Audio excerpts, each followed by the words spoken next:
Hello everyone. Tonight we're going to walk the last halls of a castle that won't see another dawn.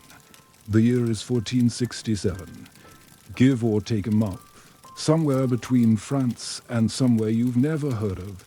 There's no map for this place, because maps don't remember things that lose. You've been dragging your feet across wet stone floors all evening. The castle walls hold their breath like they know what's coming. Rain's been falling off and on, and when it stops, the air gets too quiet. You keep your hand on the cold iron of your sword hilt, not because you plan to use it, but because it's familiar, like holding an old grudge. The army is cramped tonight. Not crowded, just cramped with the weight of things that don't talk anymore. Halberds no one knows how to use, chainmail rusting at the shoulders, crossbow bolts in crooked little piles. Someone knocked over the oilskins hours ago and no one bothered to pick them up. You'd think this place would be buzzing with last-minute repairs instead. It's just you and the smell of wet iron and fear.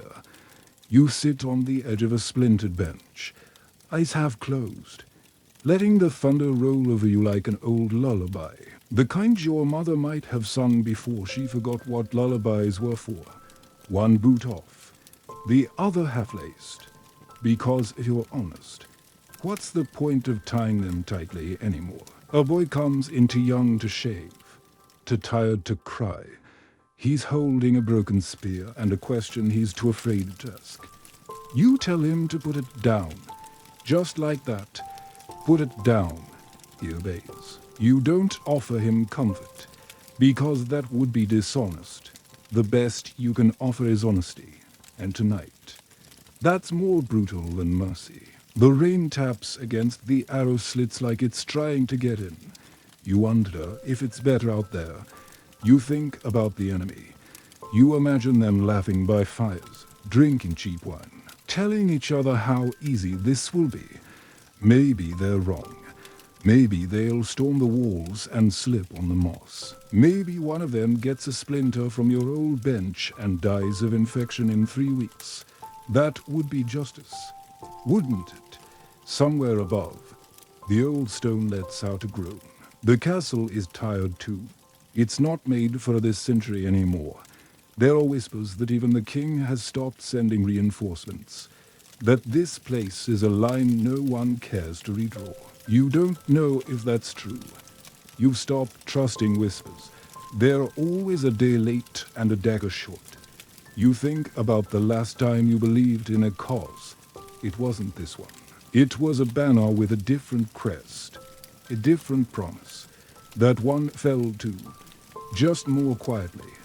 History doesn't shout when it dies, it just exhales and changes the subject. There's a black cat that sometimes sleeps under the anvil. You haven't seen it in days. Superstition isn't your thing. But it's funny how you miss it more than some of the men. Maybe it got out. Maybe it knew something you didn't. Animals are like that. No honor, but plenty of instinct. The thunder's closer now. Or maybe it's hooves. Or maybe it's your heart playing tricks again. You pull your cloak tighter and glance toward the doorway. Nothing.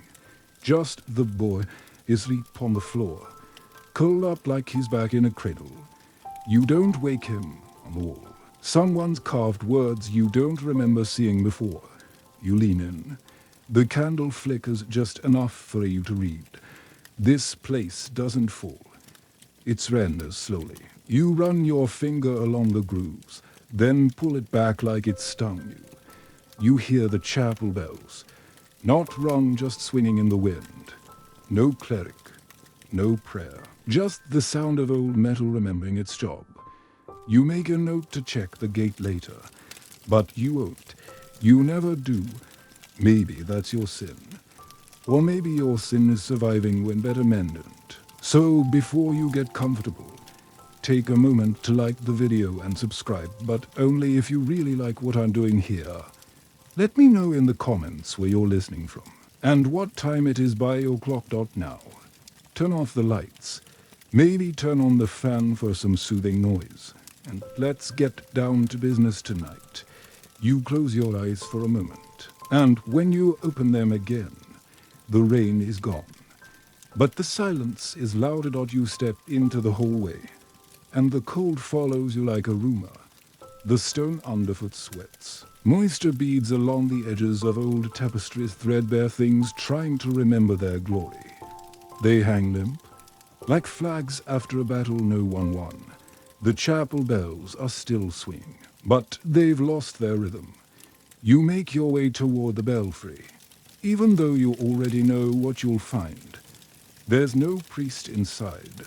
The chapel is dark, except for moonlight dribbling through stained glass. The saints, haloed and cracked, look down without judgment. You pass between the pews slowly, careful not to wake the ghosts. You can almost hear yesterday's prayers clinging to the rafters like cobwebs, the kind that go unanswered on purpose. Up in the loft, the bell rope moves on its own, not by divine will, just the wind, curling in through a shattered lancet window. The cleric's cassock is still draped over the altar rail. His sandals are gone. So is he. No one saw him leave. No one sees anyone anymore. It's as if the castle is doing what old people do, shrinking in on itself, forgetting names, misplacing people. You glance toward the altar and spot the most unholy of sights. A wine cup, half full, the sacrament abandoned. Not spilled, not emptied, just left. That, you think, is the worst kind of omen. Not a thunderclap or a dying torch, but a ritual interrupted mid-pour. A raven flaps once against the upper beams, knocking a hymn book onto the stone floor. It opens to a page that reads, "Deliver us not into oblivion." You snort, a little too loud. It echoes, then dies. The bird stares at you with one eye, then vanishes into the rafters. If this were a story someone else was telling, you'd say that bird was a soul. Yours, maybe, but it's not. It's just a bird, probably nesting, probably smarter than you, outside the chapel. You pause beside the bell tower's winding stair. You think about going up, but there's no point. The view won't tell you anything you don't already feel in your teeth. The enemy there. They've been there. They've always been there. It's just that tonight. They're close enough for you to smell their stew fires if the wind shifts. You lean against the stone and stare at the floor. Dust, crumbs, a feather, and something else, something tucked just under the chapel door. You crouch, bones popping, and pull it free. It's a single page from a journal. Someone's torn it clean. The ink is smudged. But the last line is legible. If the bells ring without hands, then pray without words. You don't pray, not anymore. But still you fold the page and pocket it, just in case. You make your way back toward the main hall, where someone's tried to light a fire. The logs are damp. The flame catches and hisses in protest. You see a shadow move behind one of the pillars. But you don't call out. If it wants to be seen, it'll make itself known, if not well. What good ever came from chasing shadows? And then, from deep within the walls, you hear laughter. Faint, shout-like, but wrong. The kind of laugh that doesn't match the mouth that made it. You freeze, not from fear, exactly, from fatigue, from the recognition that this castle is older than truth, and things inside it aren't all made of flesh and air. Some are made of time. Time gets weird when it knows it's running out. Hello. You say. Nothing answers, but the bells ring one more time, slow and offbeat. You tell yourself it's the wind. You tell yourself that a lot lately. Historians still debate whether this castle was originally a monastery before being fortified. Some records say yes, others claim it was a hunting lodge turned bulwark. Doesn't matter now. The stones remember both visions. So do you. You run your hand along the wall as you walk. It's slick. You pull it away and smell moss, old wax, something sweet and rotting. A bad memory. Back in the great hall, the fires failed again. Someone's placed chairs round it, but no one sits. The tapestries whisper to each other when you turn your back. You keep moving. Outside, the bells have finally stopped, but inside your head they don't. You arrive at the great dining hall just in time to see a rat scurry across the long oak table once polished to a lord's vanity, now etched with knife scores and spills no one bothered to clean. The beast sniffs at a hunk of venison, takes a single bite, and vanishes into a crack in the stone floor like it knows something you don't. The food is laid out, still steaming belly, duck, oversalted, root vegetables, pies no one will cut. Someone even placed flowers in a cracked jug at the center of the table, like they thought it might still be a dinner worth dressing up for. But no one sitting. The lord of the castle, what's left of him, stands by the hearth, sipping wine without taste. His face is blank, eyes rimmed red from something he'd never admit was weeping. He's wearing his ceremonial cloak over his armor, a poor fit, the brocade bunches at his elbows. He hasn't spoken in hours, not since the scout returned with news that the enemy has brought ladders. Ladders, not catapults. Ladders mean they plan to climb, to take you take your place at the table. Not out of hunger, just ritual. Something to do with your hands, a servant girl too thin. To clean offers you bread. You shake your head. She stays beside you anyway, not out of duty, but because she's too afraid to be alone. Her fingers twist the edge of her apron like it owes her answers. Someone across the table mutters something about honor. Another coughs, another picks at a roast quail, tears off a leg, chews, swallows, and stares into the dark without blinking. You wonder if he's still tasty it, or if he just needs something in his mouth to stop him from screaming. The hall is lit by candles now, dozens, maybe hundreds, overcompensating, as if wax and flame could somehow compete with the night pressing in outside. The glass windows rattle, and every time they do, everyone flinches except the Lord. He doesn't even blink. You remember this room in summer, when laughter echoed off the rafters and dogs wrestled under the table for scraps. There was a minstrel who played a lute shaped like a fish. You hated him. You'd give anything to hear that stupid fish lute again. A silver goblet clatters to the floor. Everyone freezes. It was empty, still. No one moves to pick it up. You glance at the head of the table. The Lord's youngest son, barely 13, is seated in silence, hands folded on the table like he's afraid they'll betray him. He keeps glancing at the doors. Not the big ones, the side ones, the ones you can slip through if no one's looking. His mother isn't here. No one mentions that. A breeze sneaks in through the chimney. The flames lean, flicker. A few candles go out. The shadows grow teeth. A night to your right whispers, "I dreamt last night the table was full of wolves." You nod. Were they polite? He doesn't answer. Historians still debate whether this castle ever fell at all. Some say it was never breached, only abandoned, left to rot from within. Others claim it was taken bloodlessly. The gates opened in the night by someone who thought mercy was a faster road to heaven. No account agrees. But what they all share is silence after the fact. No letters, no songs, just absence. A steward enters, pale and sweating, and whispers in the Lord's ear. Whatever is said, it doesn't change his expression.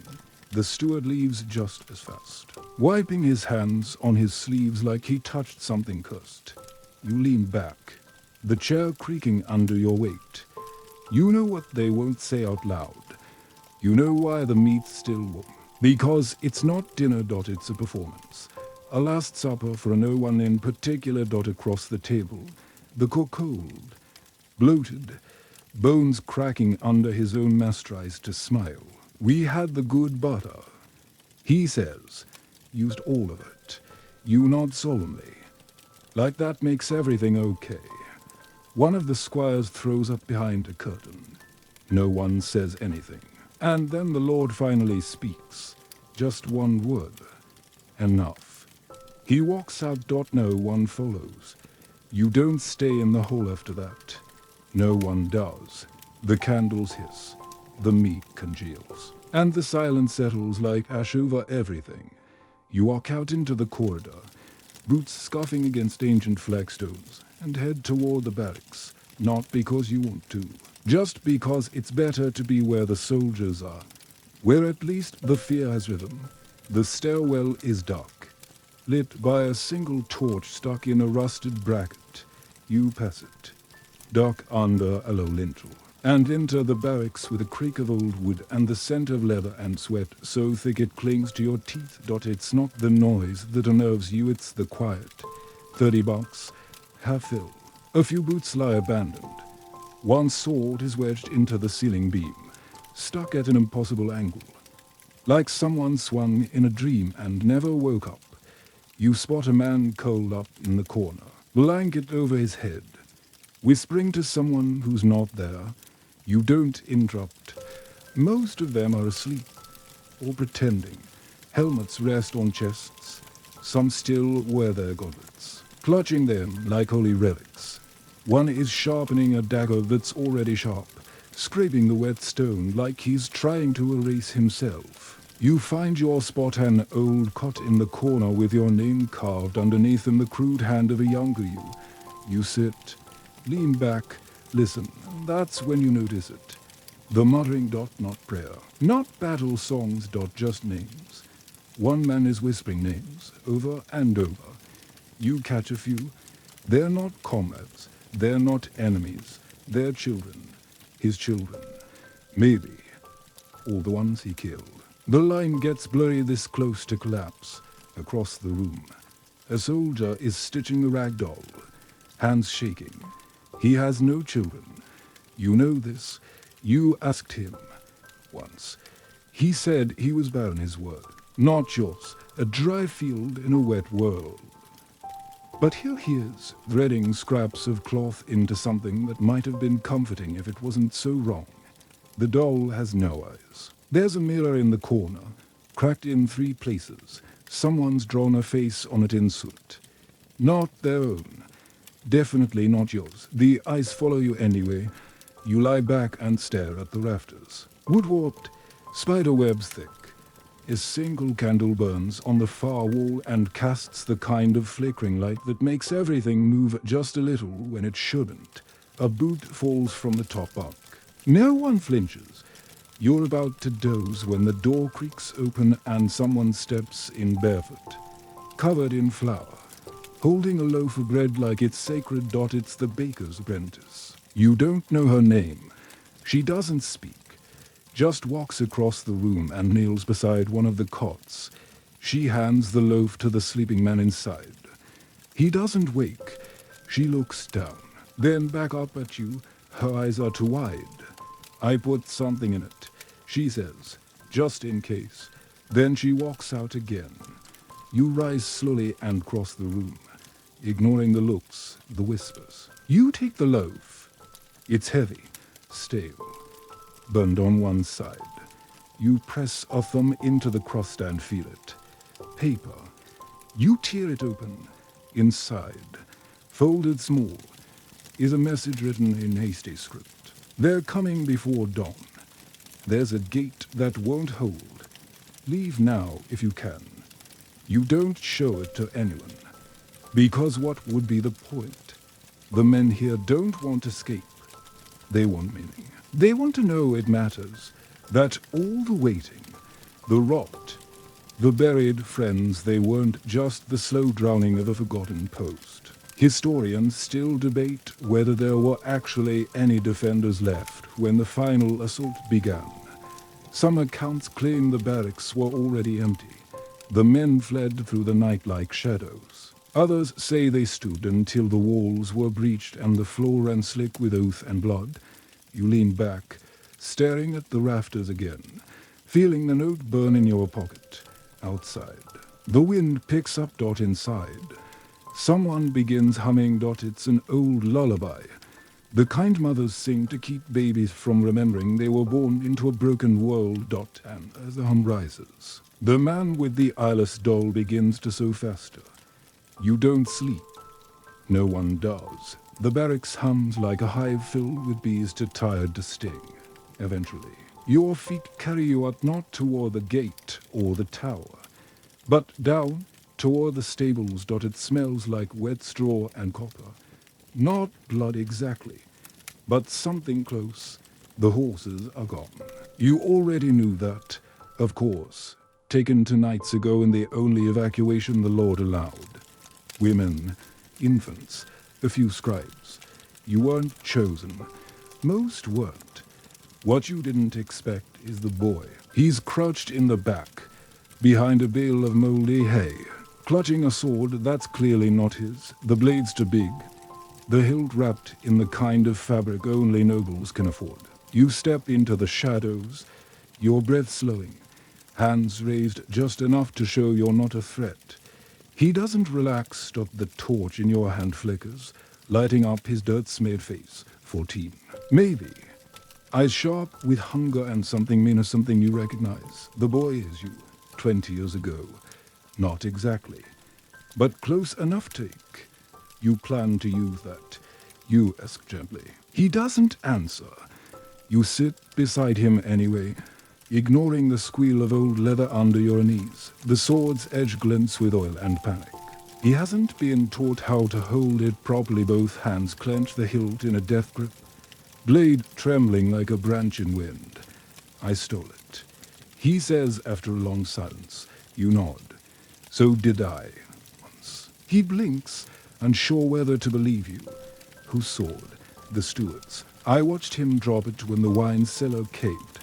You smile grimly. Then it's yours. There's a pause before he speaks again. Is it true they skin the ones who surrender? You look at him fully this time. No. You lie. They're worse to the ones who fight.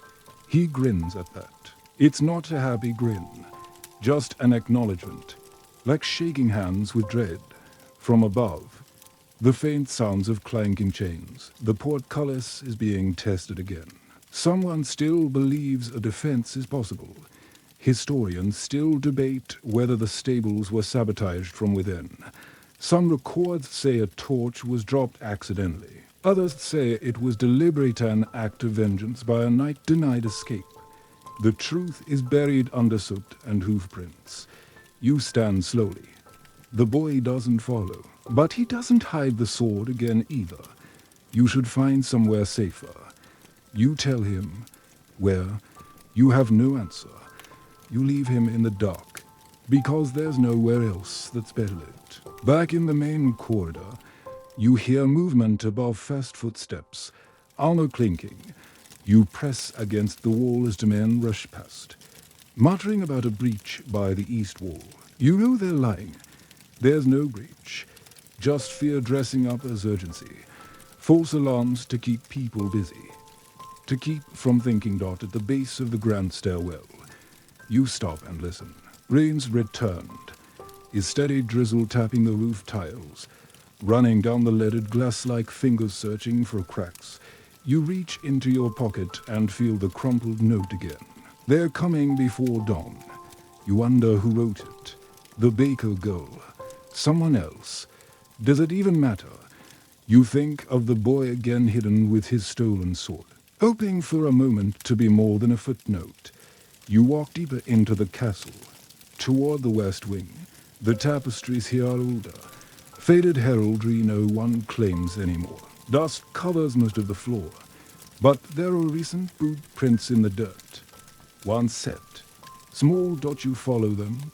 They lead you to a locked door. The key's still in the lock. You hesitate, then turn it. The hinges moan like old men. Inside is a room you barely remember. Used to be the musicians' quarters. Now it's a storeroom. Ropes, barrels, broken candelabras in the far corner. A harp leans against the wall, and seated beside it, a man. Old, hair like frost, back bent. He plucks a string slowly. Like each note costs him a year. He doesn't look up when you enter. You're in the wrong part of the castle. You say, he smiles. I go where the music still lives. The rest of us are preparing for death. He plucks again. I'm preparing for the silence after. You stand in the doorway, unsure whether to call him mad or wise. Maybe both. Maybe those are the same thing now. Why haven't you left? He chuckles. I'm deaf. Friend, hasn't anyone told you? I can't hear the horns. I don't hear fear anymore. Only this. He taps the harp. The string hums. Off key. Beautiful. You back away slowly. You think of the bells that rang themselves. And the boy who asked if they skin the surrendered. You think of the way people vanish in this castle without meeting doors. You leave him there, playing a song no one hears. In a room no one remembers. Outside, the rain begins to fall harder. But the fire in your chest, it's starting to smoke. You head toward the inner wall, following the path between the barracks and the old granary, where mud pools in the spaces between cobblestones and the moonlight seems unsure if it should bother. There's a faint rhythm to your footsteps, like walking inside a drum that no one dares to strike. You don't intend to stop at the old soldiers' quarters, but your feet turn anyway. It's habit, or grief, or that sick kind of curiosity that draws you to ruin still standing. The room beyond the warp door is warm with body heat. 12 bunks, 6 fill. The rest, you can't tell if the men there are asleep, drunk, or praying in a way that looks like collapse. One man snores in a staccato rhythm, like his lungs are giving up in beats. Another stares up at the beams and mouths the same sentence over and over silent, like a mime with a grudge. You try not to read his lips. That's not a story you want tonight. You lean on the wall and take in the air. Sweat, sour wine, iron polish, and that peculiar stink of men who have fought too many wars to remember the names of the kings who sent them. At the far end, someone's made a shrine out of dice, old coins, and a pair of children's shoes. You look away. One man starts to speak, then stops.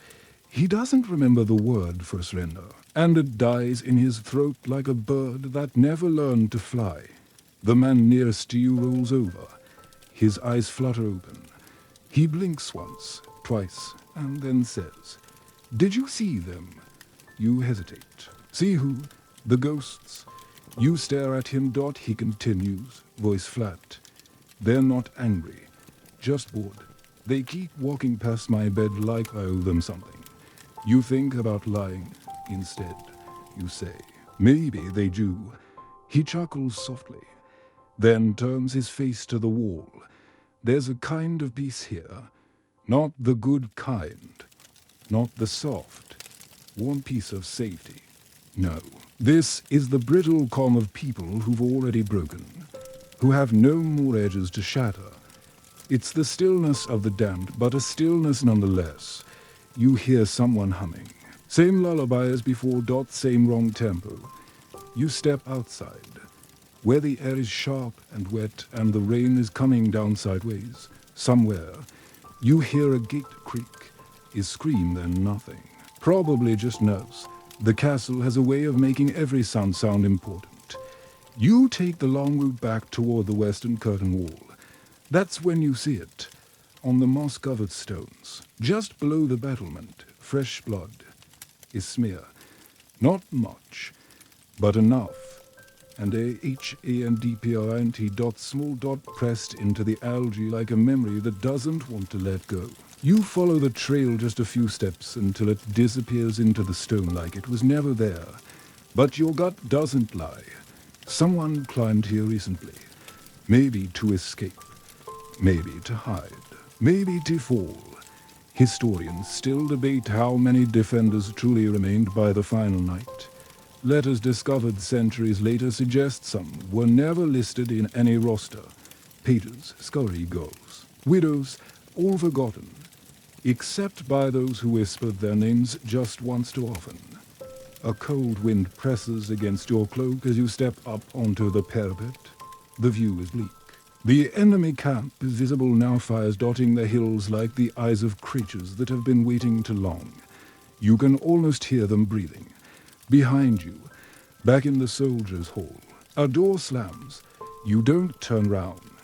You're not ready to see who or what closed it. Instead, you grip the edge of the stone, feeling the damp moss squish between your fingers, and close your eyes. You remember a different night, 20 years ago, when this same wall stood between you and a different army. You were younger then, braver, or stupider. Back then you thought walls meant something. That if you stood tall enough, shouted loud enough, swung hard enough, you could keep the world out. Now the world is already inside Dot, and all that's left is choosing how to watch it end. You make your way along the outer curtain wall, boots slipping on damp stone. The wind drags at your cloak like a child trying to get your attention. But you got nothing left to give. The torches up here flicker too fast, the flames thin. Frantic like they know they'll be snuffed out before morning, Dot moss creeps along the mortar lines. Not just a little, but like a green tide trying to reclaim the fortress. You stop and run your fingers along one stretch, and it crumbles under your touch. Soft, powdered, you press harder, chunks fall free. Not from damage of war, but of time. The real enemy has been here longer than the siege lines. One of the stones comes loose entirely. You hold it in your hand, cold, slick, heavy. You consider throwing it at the valley, at the moon, at history, but instead you set it down gently beside you. It deserves better than your temper. Footsteps behind you. You don't flinch, not anymore. It's the mason's son, barely 20, face still round with the softness of someone who hasn't learned to lie with it yet. He's carrying a bucket of pitch and a bundle of wooden wedges. You raise an eyebrow, reinforcing. He says, or pretending to. You nod. That's enough truth for tonight. He sets to work beside you, hammering wedges between stones already too wide apart. The sound is absurd, like fixing a drowning ship with spoons. You think it'll matter. You ask. He shrugs. Depends who writes the story. You both fall into silence. The sky shifts above, clouds rolling like armies. Moonlight breaking through in slices. Somewhere to the north, lightning forks across the hills. You ever wonder, he says softly, why this place was built here? Of all the valleys, you nod. Because someone wanted it to be hard to find, or hard to forget. Historians still debate the original purpose of the castle. Some say it was never meant as a fortress at all, but a retreat, a monastery, or observatory later fortified when borders shifted. The design doesn't quite make sense. Too many blind angles. Too many staircases that lead to nothing. The boy finishes wedging and stands, wiping pitch on his tunic. Walls gonna fall. He says, not as a question. Walls already falling. You reply. He leaves without ceremony. You walk farther along the parapet and spot something stranger, a pile of cloth shoved into a rain gutter. You tug it free, but it's a banner, faded, torn, but unmistakable. The crest of the castle, 3 black thorns on a field of ash. Someone tried to hide it. Maybe from shame, maybe from looters, maybe from themselves. You roll it up and tuck it under your arm. Back near the southern turret, you spot a broken gargoyle, nose sheared clean off. Water spills from its mouth in a steady stream, pulling on the walkway, reflecting the stars that are just starting to appear. You look out over the valley. The fires in the enemy camp burn brighter now, and closer, and then, just for a moment, you think you see movement along the eastern ridge. Figures, many, too many, shifting like a tide that no longer waits for a permission. You press your hand to the stone wall again. It's weeping. Not rain, condensation, from fear, from cold, from memory. Doesn't matter.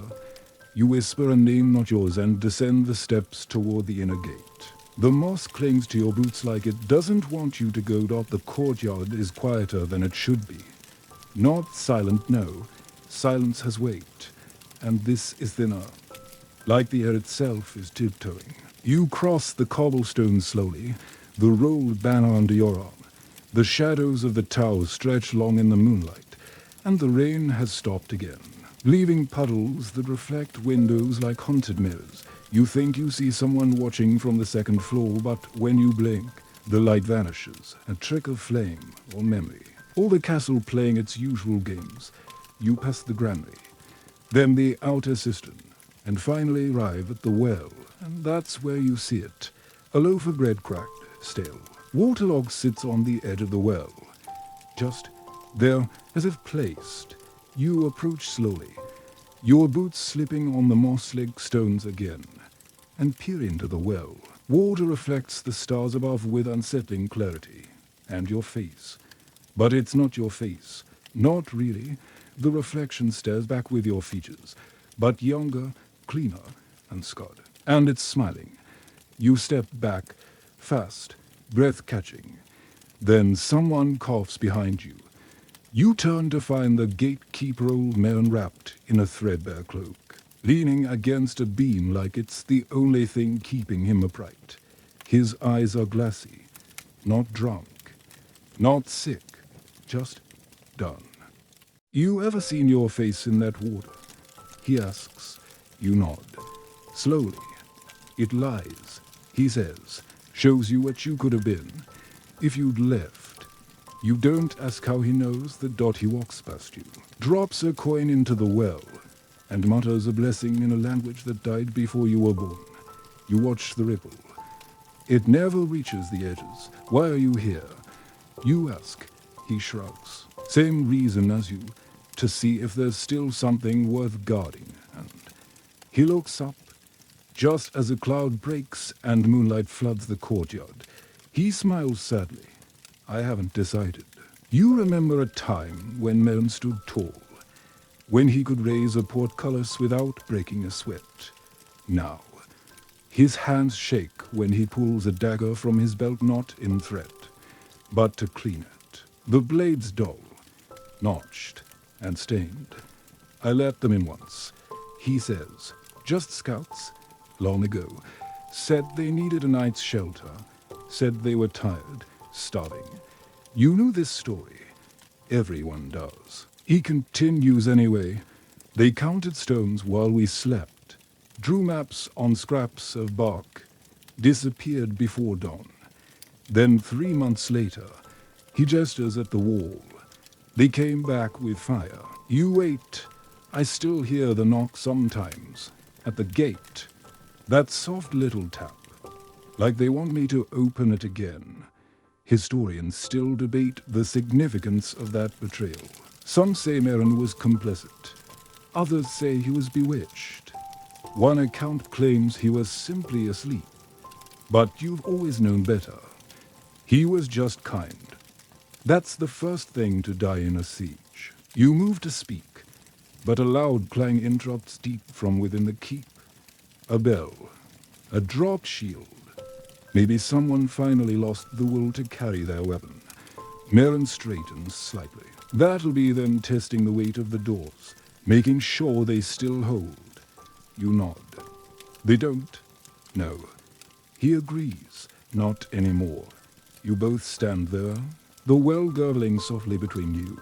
Finally, he pulls something from his pocket, another coin, and hands it to you, for when you look again. He says, if it still smiles, throw that in, and walk away. You take it. You don't ask what happens if it doesn't smile. You don't want to know. He walks back toward the gatehouse without another word. No farewell. No promises. You stare at the water again. This time, your reflection is gone. Just the stars and ripples that don't seem to end. The moon rises high now, casting the inner courtyard in that pale, silvery glow that makes everything look cleaner than it is. Even the bloodstains fade under that light. Even the ruin feels forgiven. But you know better. You make your way toward the hall again. And that's when you see the glow dot, not fire. Not T-O or C-H-L-I-G-H-T dot candlelight dot from the old scriptorium. No one's used that room since the monks were driven out 2 summers ago when the enemy poisoned the river and the fish came up belly first. Back then, the brothers wrapped their books in oilcloth, kissed the lintels, and walked out in single file, leaving behind silence that felt loud. But now, the light is back. You slip through the heavy door. The air inside is thick with beeswax and dust. Shelves sag under the weight of books no one reads anymore. Parchment curls in the corners like dead leaves. Ink pots have dried to brittle crusts. And at the long table in the center of the room sits a woman, the candle maker. Her apron is smeared with soot and tallow, and her hands are the color of old paper. She's carving thin lines into a block of wax with a small knife, tracing out symbols you don't recognize. She looks up. You come. She says. You hesitate. Why? Because you still think something can be lit. She replies, even now. She reaches into a small crate beside her and pulls out a candle thick, smooth, golden, beeswax, the good kind, rare. This one's for you, she says, placing it into your hand. It's warm, not from the room, from within. You blink. There's no wick, you note. She smiles. Not every fire burns the same. You don't ask what she means. Instead, you turn the candle in your hand. There are carvings along its base, names, maybe, places. You don't recognize them, but one of them looks familiar. Not in a factual way, in that dream memory way, like a song you used to hum as a child and forgot until just now. I made one for each of you, she says. You glance at the shelves. They're full. Hundreds of candles, some small, some impossibly tall, some flickering faintly, though there's no flame. Others cracked down the middle like they wept and never stopped. You step closer. Each candle bears a word, not a name, not exactly. Forgiven and done. Still, wait. Once, you find one with a word that strikes harder than it should. Yours, you take it. The candlemaker nods once. If the lights go out, use it. But only when you've stopped hoping. You tuck both candles into your satchel without another word. As you turn to leave, she calls softly. It's not the fall that kills a place, you know.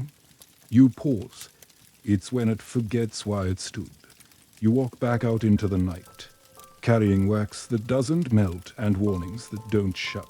Historians still debate who she was. Some claim she was a nun who fled a burning convent. Others say she was a spy who turned to candlecraft to avoid hanging. One story says she doesn't even exist, just a legend invented to explain how, in the darkest night, some rooms still glowed without fire.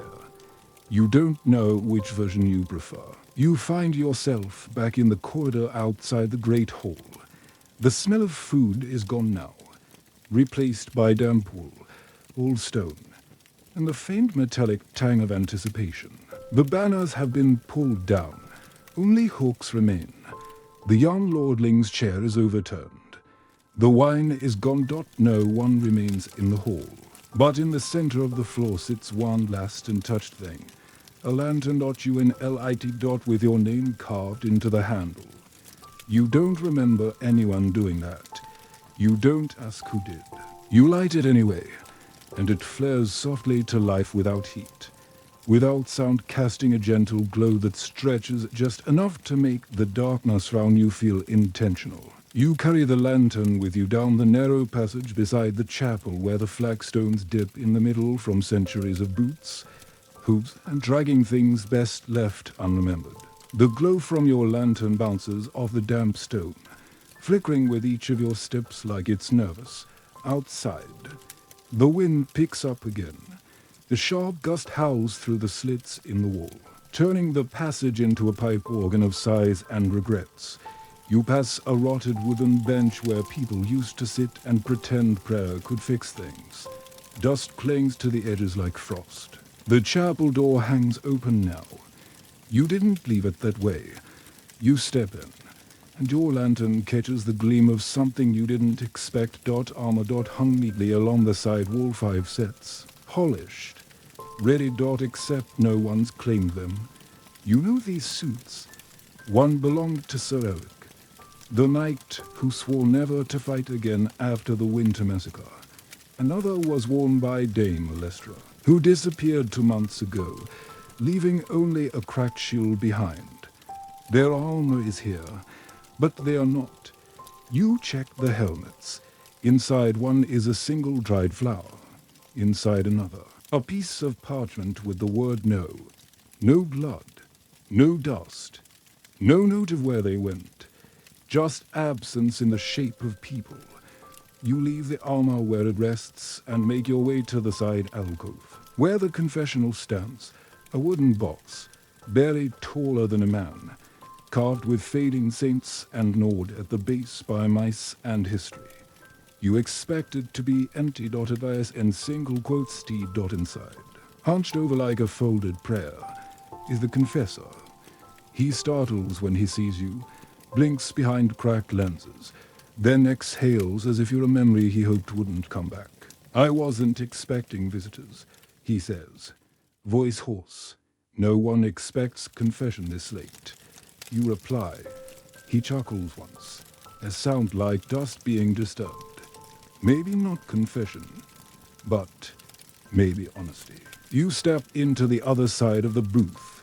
The screen between you is warped. You can see his silhouette, twitching slightly, like a man trying not to shake in front of someone who remembers him being brave. He speaks first. I once let a man lead out. He says, on purpose. You stay silent. He was a soldier from the last siege, enemy. Badly wounded. Crawled to the chapel steps. I found him, gave him water. Then I stopped. Just watched. Why? He exhales again. Because he looked like someone I loved once, and I couldn't bear the idea that love had become this. Historians still debate whether any priest remained during the final days. Some say the chapel was abandoned early. Others suggest one confessor stayed, offering absolution to walls and echoing sin into the dust. A single letter found centuries later contained only one line. No man is clean at the end. You reach for the screen. Do you want forgiveness? He leans back. No. He whispers, I want someone to know. He stands slowly, joints cracking like twigs in frost. As he leaves the booth, he presses something through the lattice to you. A ring. Old, worn smooth, etched with a family crest you don't recognize, for the boy. He says, what boy? He doesn't answer. He just walks out into the storm. You sit there a moment longer, the ring in your palm, the lantern flickering beside you. You could leave now. You could find the page hiding in the stable, or the knight sewing his eyeless stall, or the lord still standing like a statue in the hearth's shadow. But instead, you stay. Because the chapel is the only place where the lies are quieter than the truth. You place the ring in your satchel next to the candle. Then you step back into the night. The wind has changed direction. You can smell fire.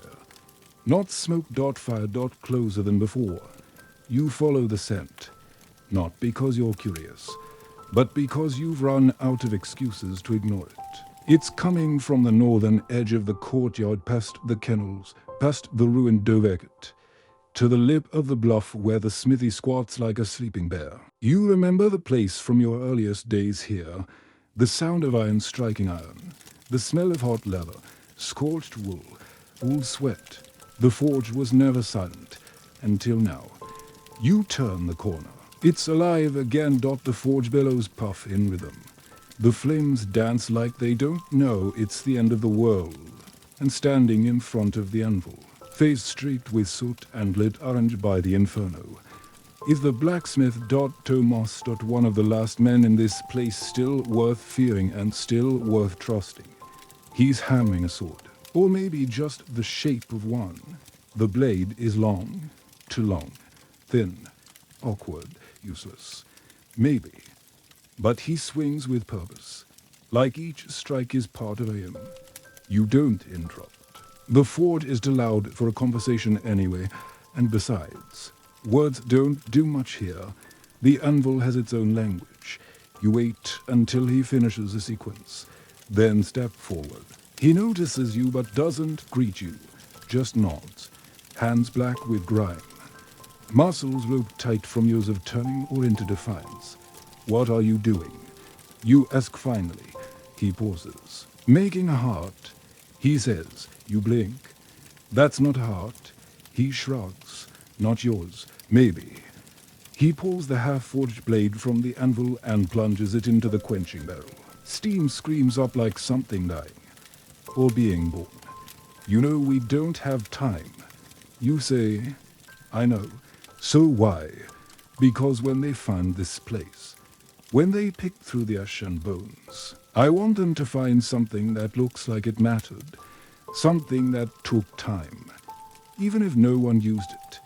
You step closer. The air's blistering. The smithy walls shake slightly with the roar of the bellows. Sparks scatter across the stone like lightning bugs desperate to be stars. You pick up a gauntlet lying on the bench nearby. It's unfinished, the leather still soft, the steel unshaped.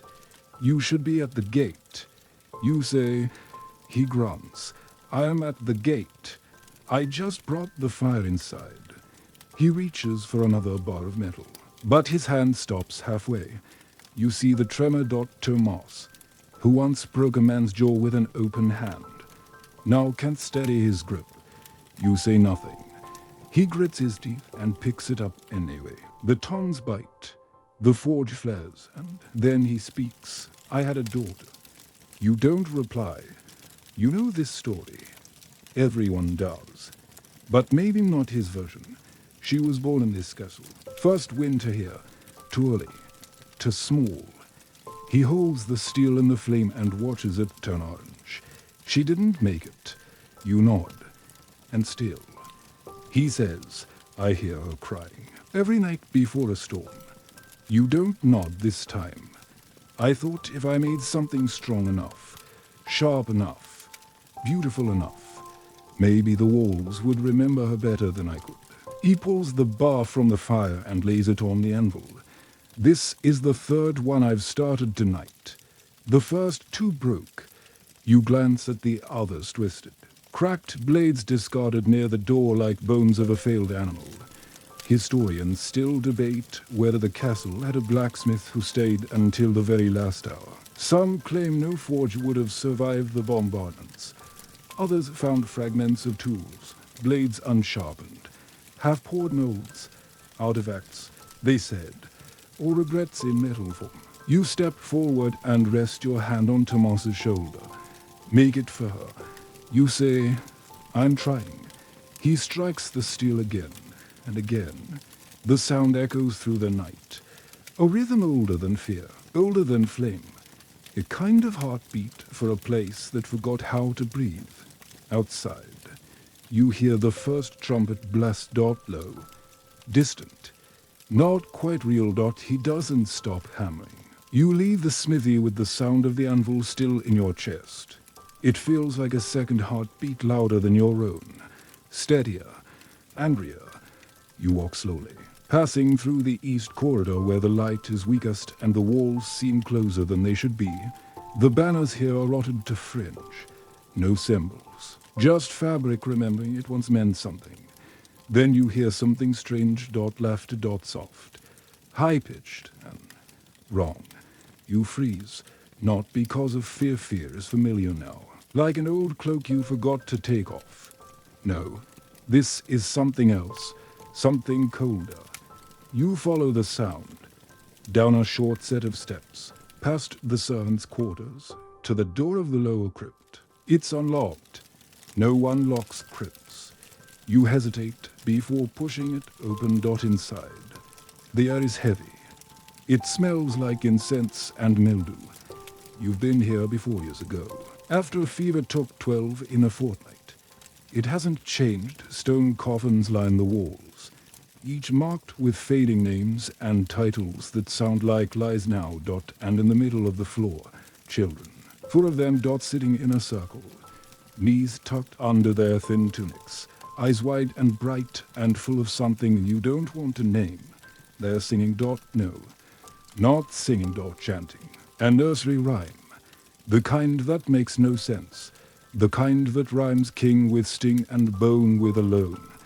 You step forward and the temperature drops. One of the girls turns her head and looks at you. Smiles. Not sweetly, just knowingly. You're late, she says. You don't reply. You're supposed to bring the candle, she adds. You grip your satchel. You hadn't told anyone about the candle. Not a soul. She stands and walks toward you. Bare feet, silent steps.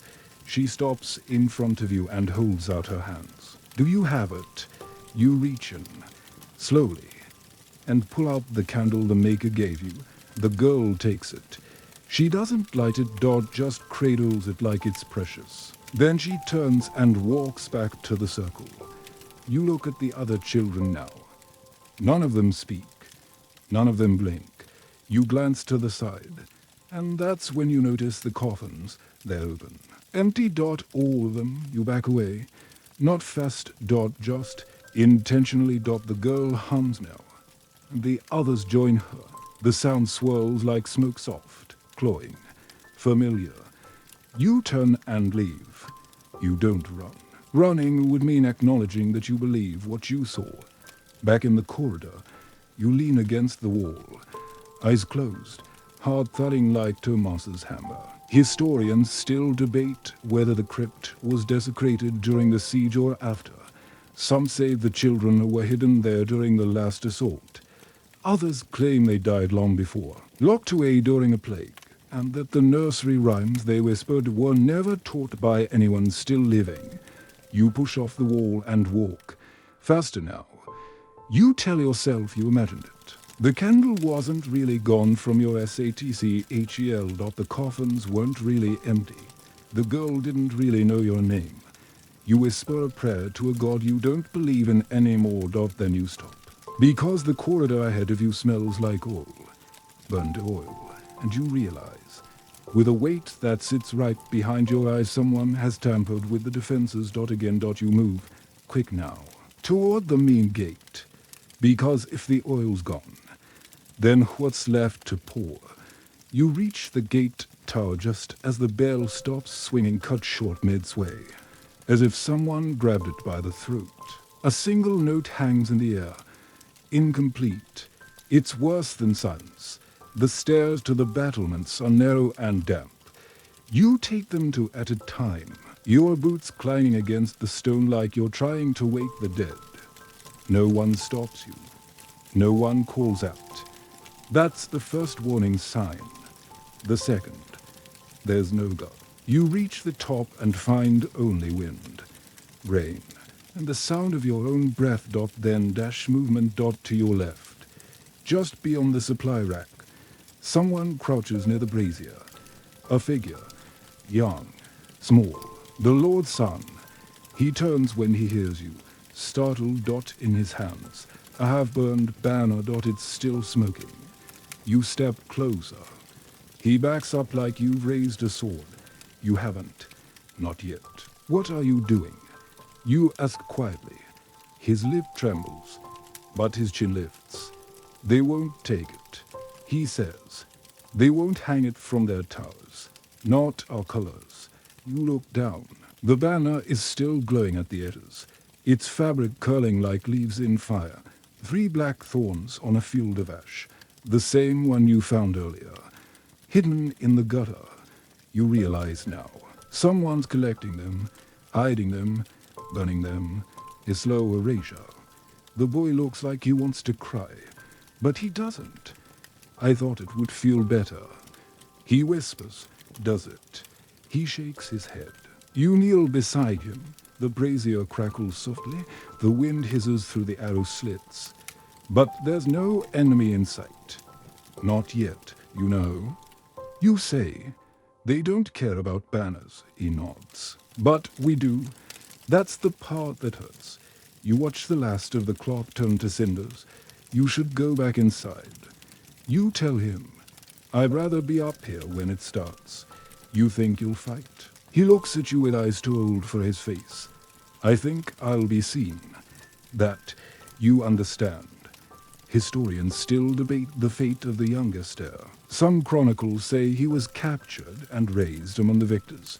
Others claim he was never found, his bones buried in the rubble. One account written in the margins of a ruined ledger claims he died standing on the battlements, still holding the torch that burned the last standard. You rise. The brazier glows brighter. Though no one adds fuel. You turn your gaze outward. Across the field, torches move.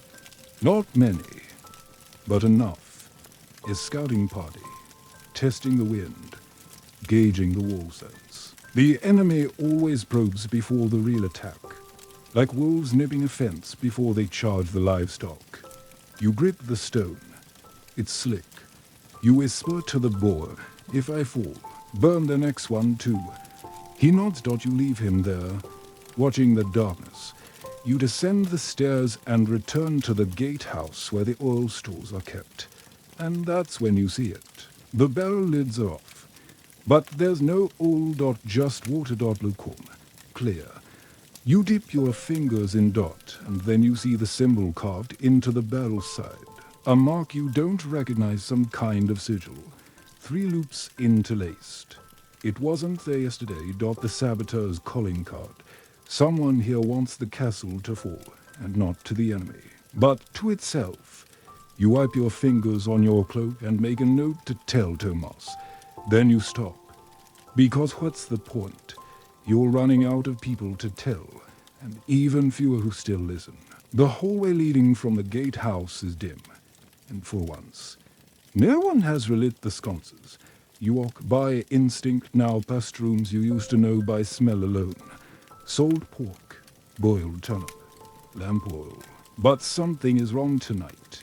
The air feels off. Not just cold fickle. Like it wants to change direction mid-step. You follow it. Back toward the kitchens. There's light there, too much of it. Flickering shadows dance up the walls like frantic puppets. You push open the wooden door and find the place empty. No cook. No fire. Just a single barrel. A water barrel. You approach it slowly, noting the trail of wet footprints across the floor, too small for a man. Barefoot, smudged with ash, you reach the barrel and notice something white drifting just beneath the surface. A handful of salt. You taste the air and know it's true before you confirm it. Someone has sabotaged the drinking water. You lift the lid fully. Floating on top is a piece of twine. Attached to it is a knife, not a soldier's blade, not a kitchen tool, a carving knife long, thin, stained. Someone tied it to the salt bundle. Someone wanted it found. You glance round the room again, suddenly unsure whether you're alone. You aren't. You know you aren't. But you can find what's watching. You wrap the knife in cloth and place it in your satchel.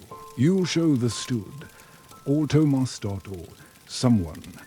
But before you leave, you hear it, a voice from the pantry. You draw your dagger and push the door open slowly. Inside. It's pitch black, and then a whisper, don't stop it. You freeze. Who's there? No answer. But you hear something slide across the stone like bare feet backing away. You step inside. Nothing. Just shelves, flour sacks, empty crates, and a single handprint on the floor. Salt street. You back out slowly. Close the door and jam a spoon into the latch. That won't hold it, but it might make you feel like it will. Historians still debate the nature of the salt sabotage. Some claim it was an act of desperation, a way to conserve water by making it undrinkable, and thereby forcing surrender. Others believe it was a purification rite meant to sanctify the fine laws, ward off spirits. No explanation ever stuck. The castle's water systems remained unusable until the very end. You leave the kitchen behind, hands tingling, mouth dry. You don't trust any barrels now. You find yourself heading back toward the main corridor toward the old hearth. It's dead. The coal's grey. The room smells of burnt wool and unspoken things. The steward is there. Finally. His single quote says sitting at the table with the youngest knight barely out of squireship. They're drinking from the same goblet. Neither speaks as you enter. You toss the wrapped knife onto the table. The steward stares at it. Then at you. Yours? You ask. He shakes his head. The knight leans forward.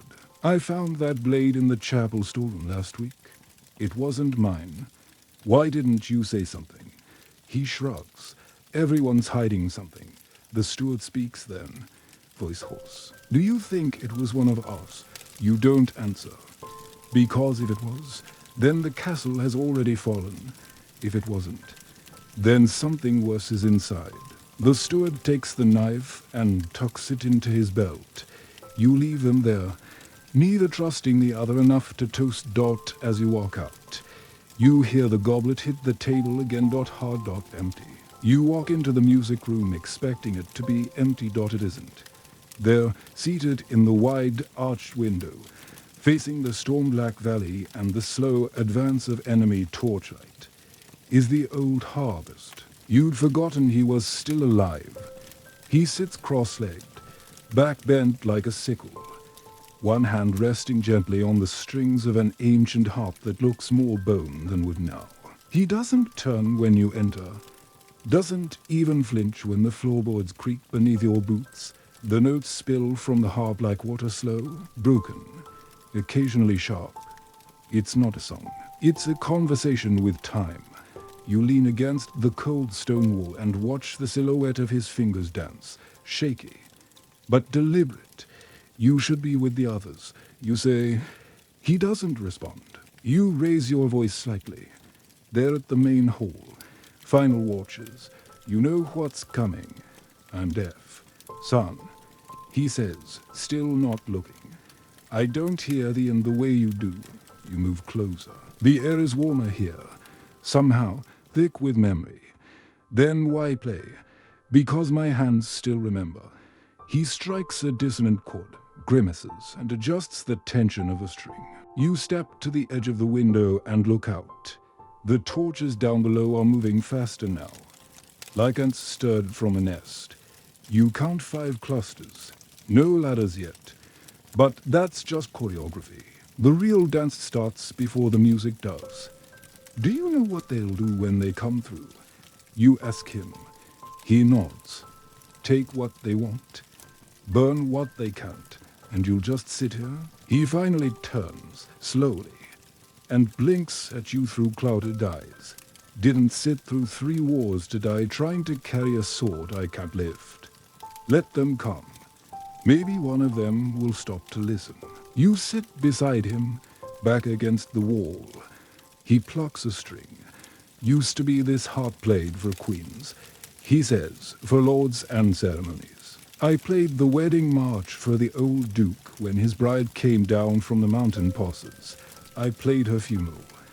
2. He tightens another string, then lets his hand rest across the body of the instrument. You notice something then. The harp isn't strung correctly. Some of the strings are made of twine, others horsehair. One is a bootless. You raise an eyebrow. He sees the question on your face. Ran out of proper gut 2 winters ago. Had to improvise. Still sings, though not well, but enough. He starts again. A slow pattern of notes that sound like rain on a metal roof. Then he stops abruptly. My daughter used to sit by the fire and hum that one. He murmurs, before they took her. You glance at him. Enemy? No. Famine. You don't speak. He doesn't ask for your pity. He plays again. Historians still debate whether the old harpist existed at all. Some claim he was a ghost story, a fixture invented by survivors to romanticize a slow defeat. Others found a broken harp among the rubble, its frame scorched, but intact. No body, no bones. Just the faint scent of beeswax and rosin on the scorched stone. You sit there for a while, letting the notes fold around you like a blanket you didn't know you needed outside. The torches slow again. Their waiting dots o'er you. He finishes his song. You should go, he says, hand resting on the strings again. Some places were meant to stay, others meant to stay behind. You rise. He doesn't.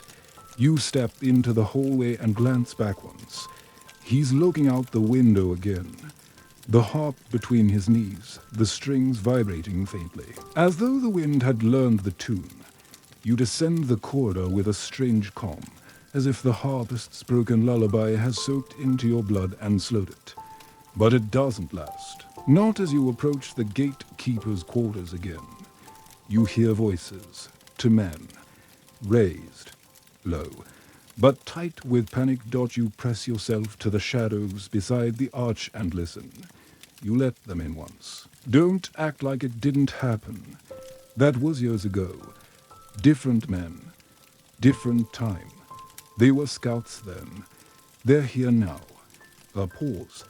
Then the sound of metal, perhaps a blade being unsheathed. You round the corner before thinking better of it. Maren, the old gatekeeper, is standing against the wall, arms open. Across from him stands the armory clerk, young, sweaty, with his sword pointed down, not up. Not ready for a kill. Just indecisive. They both turn as you enter. Tell him, the boy says, gesturing at Maren. Tell him what he did. You look at Maren. His mouth is drawn tight. His hands don't tremble. I made a mistake, he says, a long one, and I've paid for it every damn day. That's not enough. The boy snaps. No, you say. But it's all there is. The boy looks like he wants to argue. Then he just exhales, sheathing the sword with a shudder of shame. He walks past you without another word. You and Maren are left alone. I suppose I deserved worse, he mutters. You still think it's your fault. He leans his head against the stone. They knocked. I opened. Seemed simple at the time. He closes his eyes. I've replayed it every night since. The sound of that gate creaking open. The way they bowed. Smiled. Said nothing.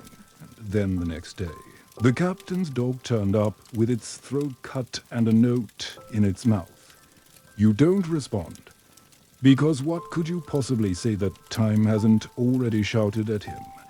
He pushes off the wall, straightens his cloak, and walks to the small table by the window. There's a ring of keys lying there, ancient things, bronze, iron, some with bits of bone fused to them. You've always wondered how many doors they still open. He picks one up and turns it over in his palm. I've been dreaming about the postern gate, he says. The little one behind the granary. The one no one uses. Your stomach tightens. There's a latch on the outside now. He continues. Someone put it there, locked it from the other side. You frown. Who has the key? He looks at you. So do the shadows. You move quickly, past the bench, past the empty wine bottles and half-burned log in the hearth. You reach the cabinet near the back wall and pull it open. Empty. Where once there were records, seals, scrolls now. Just dust. Someone's covering something. You murmur. Maren nods. You take the key from his hand. I'm going to the postern. He doesn't argue. He simply says, if it's locked, someone doesn't want us to leave. Historians still debate whether the postern gate was opened from the inside or if it was forced. Scorch marks were found near the hinges, suggesting sabotage, but no definitive sign of entry. One survivor later testified that the gate had been sealed by the hands of a friend, not an enemy. You leave Maren behind. His eyes stay on the window, where distant lights still bob across the fields like a slow constellation falling apart. At the far end of the corridor, you pass the armory clerk again. He doesn't meet your gaze. He just whispers, "It's not over yet." You keep walking. Because if the gate is still locked from the outside, then it wasn't just opened before. It was closed again. By someone who never meant to come back in. The path to the postern gate is now half forgotten. Ivy creeps along the walls, stone worn smooth by centuries of disuse, and the air smells less like rain now and more like damp parchment told. Brittle secrets curling at the edges. You light the lantern again. Its glow is softer now, fainter. Or maybe you're just more aware of how little it truly cuts through the dark. At the base of the outer stairs you hear footsteps. Not quick, measured, and then you see him. Sir Wulfric, knight of 23 years, veteran of 4 campaigns, slayer of men, defender of children, teller of terrible jokes. He's barefaced, now freshly shaven. His beard, once braided with silver thread, is gone. His jaw looks strange without it, like someone rearranged his face while he wasn't looking. He sits on a stone bench by the archway, armor half on, polishing his sword with a torn bit of banner cloth. You stop. He nods, as if he expected you. I was wondering when you'd come this way. I didn't know I would, you admit. That's what makes you honest, he says, examining the blade. You step closer. His armor is scratched, worn thin at the elbows and knees, and his hands are wrapped in linen that's stained faintly red. Not fresh, just enduring. Why shave now? You ask. He shrugs. Didn't want them dragging a wild man's corpse through the streets. Thought I'd die looking like someone respectable. You sit beside him. He offers you a flask. You take it without asking what's inside. You drink. It's terrible. You hand it back.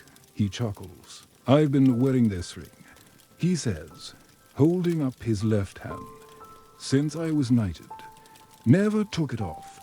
Not even when they broke my finger in the Eastern Pass. You know the ring. Gold. Simple. Inset with the crest of the Order of the Veil of Falcon with blindfolded eyes. Their motto, see what must be done. He slides it off now and holds it out to you. For the lady. He says, what lady? Any who'll remember me. You hesitate. Then take it. It's warm. Heavy. You tuck it beside the other ring in your satchel. To promises. Neither made to you. Wulfric leans back, exhales long and slow. You think we'll make it through the night? He asks. You pause. Then, no, good, he says. Then we can stop pretending. Historians still debate whether Wulfric died during the final charge or slipped away through one of the hidden tunnels. A blade marked with the Veil sigil was found near the collapsed granary. But his body was never recovered. Some say he survived and lived in exile. Others say he stayed, blade in hand, until the stones collapsed round him. He stretches. His joints pop audibly. Whatever happens, he mutters, don't let them write songs about us. You raise an eyebrow. Why? Because songs lie. They make bravery look tidy. They leave up the shaking, the bleeding. The part where you piss yourself on the second day of siege and never quite live it down. You smile. He stands. The rain has returned then. Cold. Persistent. He lifts his sword, slings his shield over his back, and looks out toward the distant hills. Go check the gate, he says. If it's locked, that's the worst of it. If it's not, then someone's already inside. He nods. You go in back to the hall. He hesitates. No? Where then? He smirks. I think I'll go to the chapel. Let the dead tell me a joke. He walks off, humming a tune that has no words, just sound.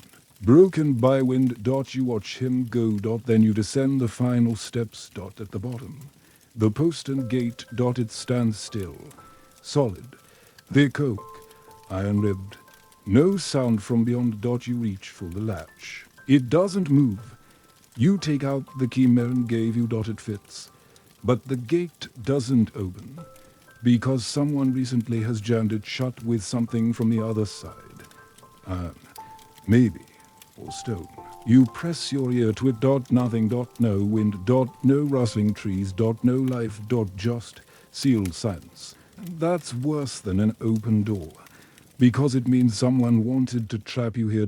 All of you. You linger at the gate longer than you should, hand still resting on the cold iron latch, as if it might change its mind. But it doesn't. The silence on the other side presses back like a held breath, dense and final. You turn away, back up the steps, back toward the hall that's grown quieter with each passing hour. But halfway there, you stop, because you remember something. The crypt. Not the main one, the other. The family vault. It's built beneath the chapel, reached through a narrow arch behind the altar, past the wall of old relics and forgotten saints. And you know what's down there. The children. You told yourself you wouldn't go back, but you are. Because if someone's locked the postern from the outside, there has to be another way in, or out. You pass the chapel doors again. They're ajar now, not wide, just enough to say, someone went in. You step inside. The main space is empty, save for candle stubs and echoes. You move quickly behind the altar, into the side passage. The corridor narrows to a throat, and the steps down are worn smooth. The crypt opens like a mouth, and it's quiet. To quiet. No chanting, no rhymes, just stillness. But they're still here. You see them sitting among the stone sarcophagi, the little ones, cross-legged again. Only now they're looking at you. All of them. 5 children. Same clothes. Same wide eyes. Same silence. You raise your lantern. The flame flickers. And then the girl, the one who took your candle, holds it up. It's still and lit. Why did you come back? She asks. To ask you something. She waits. The tunnels under here. Where do they go? She tilts her head. Away. Where? She shrugs. Not here. That's not an answer. It's the only one we have. You step forward. For you. One of the boys smiles. His teeth are too white, too straight. Memory. He says. Another girl adds. Shadow. The last child whispers. What's left? You shiver despite yourself. There's a tunnel under the Duke's tomb. The first girl says finally. Behind it. You have to push the weeping angel's hand. How do you know that? We've always known. You nod. Slowly. Then ask. Will it get us out? She smiles. It depends on what. She leans in slightly. On who you are when you leave. You step past them, toward the tomb at the end of the crypt. It's massive, marble, carved with scenes of battles and triumphs that never happened. The weeping angel lies against its side, hand stretched forward as if begging forgiveness. You kneel and press it. There's a click. A seam appears behind the tomb. You pull the lantern close, and a narrow gap opens just enough for a person. You turn back, but the children are gone. No sound. No sign. Just 5 empty places on the floor. Historians still debate the existence of a tunnel beneath the crypt. Some maps show a passage. Others mark it as legend. A collapsed shaft was found during a later excavation, but no one could determine where it once led or how far it reached. You stare at the gap. Dark, tight, real. And then you hear something behind you. Boot steps.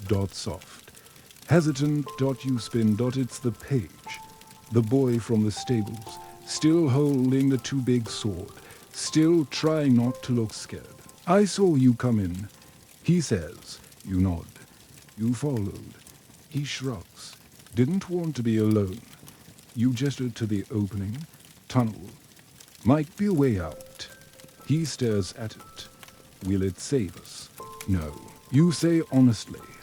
But it might change what kind of ending we get.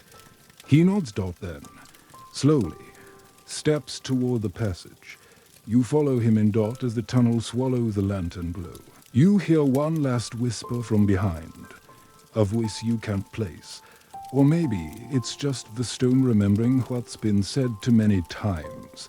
Don't forget who locked the door. The tunnel is tighter than expected. Your shoulders brush the damp stone walls on either side, and the ceiling forces you into a hunch. The lantern casts just enough light to make the darkness beyond it feel infinite. The boy behind you breathes too loudly. Or maybe it's your own breath echoing off the damp. Water drips steadily.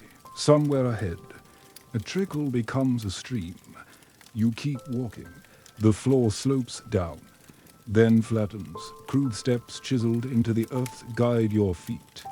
But just barely. You can't tell how far you've come. The castle above might already be ash or untouched. That's the thing about being underground.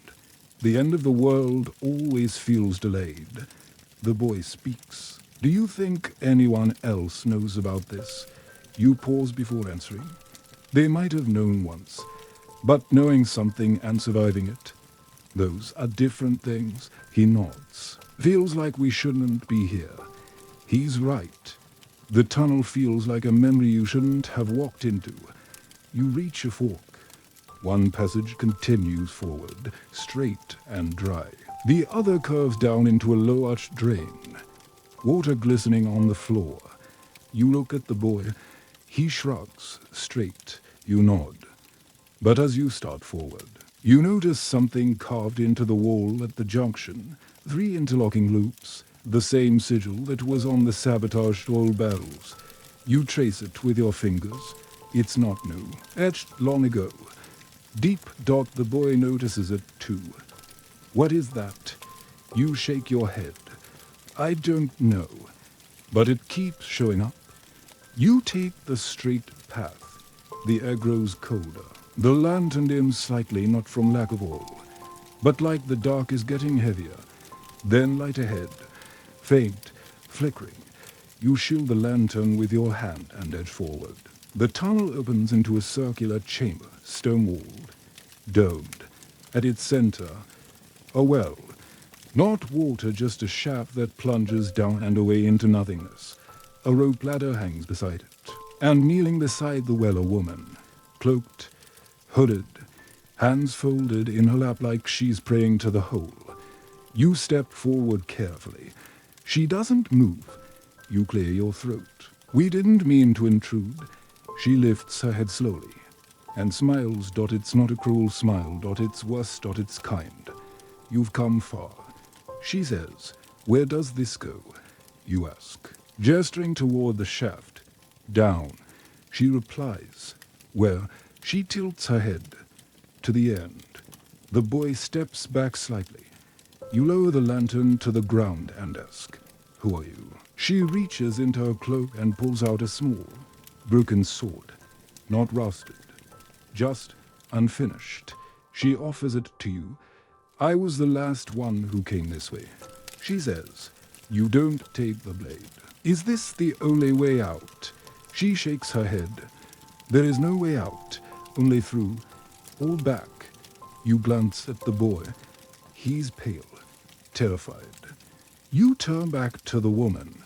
What's at the bottom? She looks into the shaft. Then says, "Whatever you left behind." Historians still debate the existence of the chamber.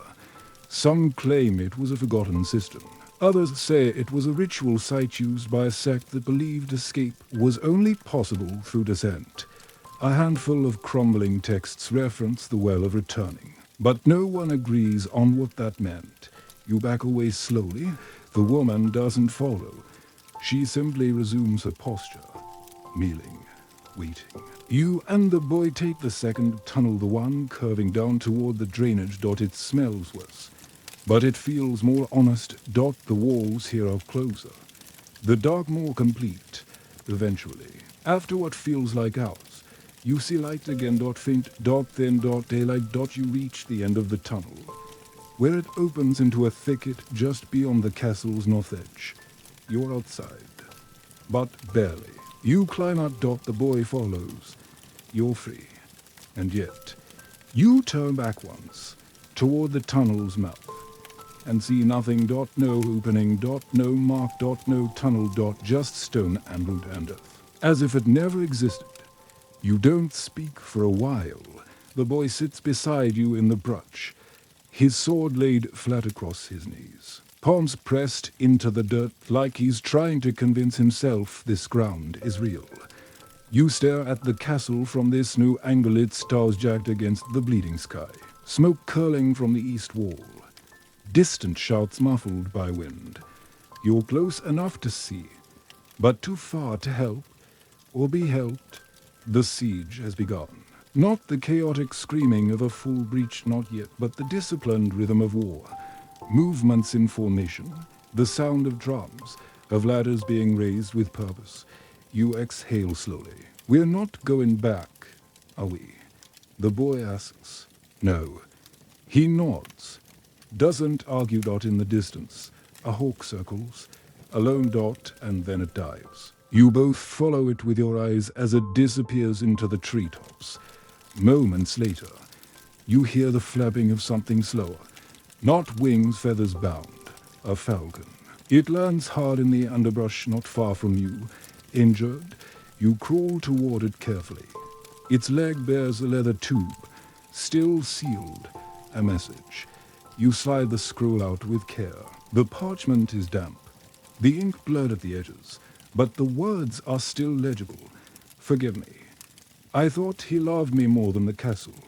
Signed with an initial you recognize, Lady Isilda. The noble woman who refused to flee, who clutched her locket even when the bells rang. This was her last letter, sent by Falcon, never received.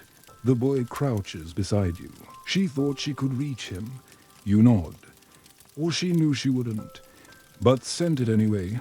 He looks toward the castle. Do you think he ever read any of them? No. The falcon breathes rapidly. You stroke its head gently, then let it rest. You return the letter to the tube and place it beside the bird. Let it keep its burden. There's no sound now but the wind and the distant hum of war. Their cry, not from the castle, from the trees behind you. You draw your dagger as three figures emerge. Refugees. A woman carrying a child. A boy no older than the one beside you, a man limping. His leg tied with strips of a banner once flown high above the keep. They're not soldiers, but they wear the castle in their faces. They stop when they see you, watchful, unsure if you're enemy or worse, indifferent. We saw your lantern, the man says. You glance at your satchel. The faintest glow escapes from within. You'd forgotten. We came through the old stream. The woman adds, thought it was blocked. It was, you say. Then it wasn't. They settle nearby. Too exhausted to speak further.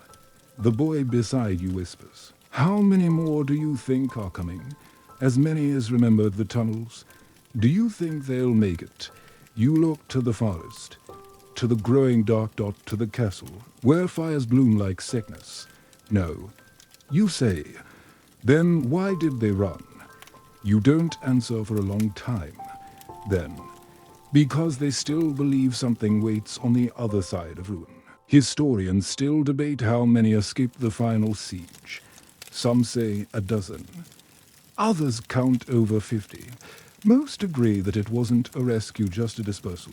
Pieces of the castle flung into the countryside, clinging to stories no one else would tell. The woman beside you opens her cloak. Inside, a book, water-stained, bound in red leather. A ledger, a psalter, no something else. You glance at the title. Merely illegible. It reads, to whom the walls once spoke. You ask where she got it. She answers, I copied it. Before the fire, you nod. Then the boy tugs your sleeve. They're lighting something. You look back to the castle. At the top of the tower. Someone has raised a torch, not a signal, a symbol. You can't see who it is. But you know. WULFIC. Armor shining. Beard gone. Torch held high, as if to say, we're still here. You whisper, not for long. The torch flickers against the storm-colored sky, held aloft by a hand you cannot see but know. It sways once, twice, and then holds steady. It doesn't wave for help. It doesn't call for a mercy. It simply reminds the castle is still standing. For now, you and the boy watch in silence, joined now by the refugees, 6 of you in all, each breathing like you're afraid of wasting the air that could carry one more memory. You're far enough now to hear no screams, no clash of metal, just the low, rhythmic pulse of impact as the enemy begins their slow ritual of breaking. Stones will fall first, then gates. Then bones. The boy finally speaks. What happens to us now? The woman clutches her book tighter. The limping man shifts his weight and winces. You could lie, but there's no wind left for it. We wait. We move. We remember. The boy frowns. That's it, for now. He doesn't push. From behind you, another figure emerges from the tree line. A familiar silhouette, broad-shouldered, hunched, dragging a pack. The blacksmith. Thomas. He reaches the clearing and drops his bundle beside you with a grunt. Inside, lengths of chain, a forge hammer, and wrapped carefully in wool sword. Finished. The one he was working on when you left. You unwrap it slowly. The blade is thin but true, lighter than it should be. Its crossguard is shaped like folded wings. No name, no crest, no owner. Thomas sits beside you, hands blistered, clothes soaked with soot and ash. Didn't think you'd find the way out. He mutters, "Neither did I." He nods toward the refugees. They know. No one knows anything anymore. He exhales, looks up at the tower. I gave it to the boy. You look at him. What? The sword. I made it for him. Not the one beside you, the one up there. The Lord's son. You glance back toward the distant figure by the torch. You think he'll use it. Thomas shrugs. He's already using it, just by holding it. The torch is still there. Still defiant. But now the smoke begins to change. Black streaks climb the walls. A section of roof collapses. The eastern parapet glows briefly, flames licking upward like tongues of judgment. The castle is burning. Too late. The man with the limp says. Thomas shakes his head. No, just enough. Historians still debate whether the torch at the end was meant as a signal or a farewell. Some say it guided survivors to safety. Others claim it marked a final vow to remain, to resist, to burn on purpose. What no one disputes. It stayed lit longer than anyone expected. You lift the sword, turning it in the lantern's glow. It catches the light in a strange way. No sheen, just reflection. As if it remembers something you've forgotten. Double quotes. Where did you find the ore? You ask. Thomas smokes. Didn't. Reforged it. Melted down the gate locks. It was fitting. You run your thumb along the edge. It's sharp. The boy beside you speaks again. I want to carry something. You hand him the blade. He holds it carefully, like it might break or speak. Then he nods. Behind you, more rustling in the brush. To more figures, an older couple. No weapons, just a walking stick and a satchel of apples. The woman speaks. Is this where the ones who remember are gathering? You know. She sits. So does her husband. They offer the apples. You break one in half. It tastes like salt and salt. The sky dims further. The tower still burns, but the torch is gone. Snuffed or dropped, you'll never know. You close your eyes and wait for the dark to speak.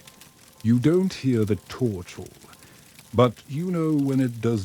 Because the sky seems to shift just slightly, as if one tiny light being snuffed out tipped the weight of the night. No one says anything. Not the boy, who now cradles the reforged sword in his lap like an heirloom with no family to receive it. Not Thomas, who busies his hands with a strip of leather he's been braiding and unbraiding for 20 minutes. Not the old woman, who keeps offering half-apples to people too polite to refuse. You all feel it. The moment a place dies before its walls fall.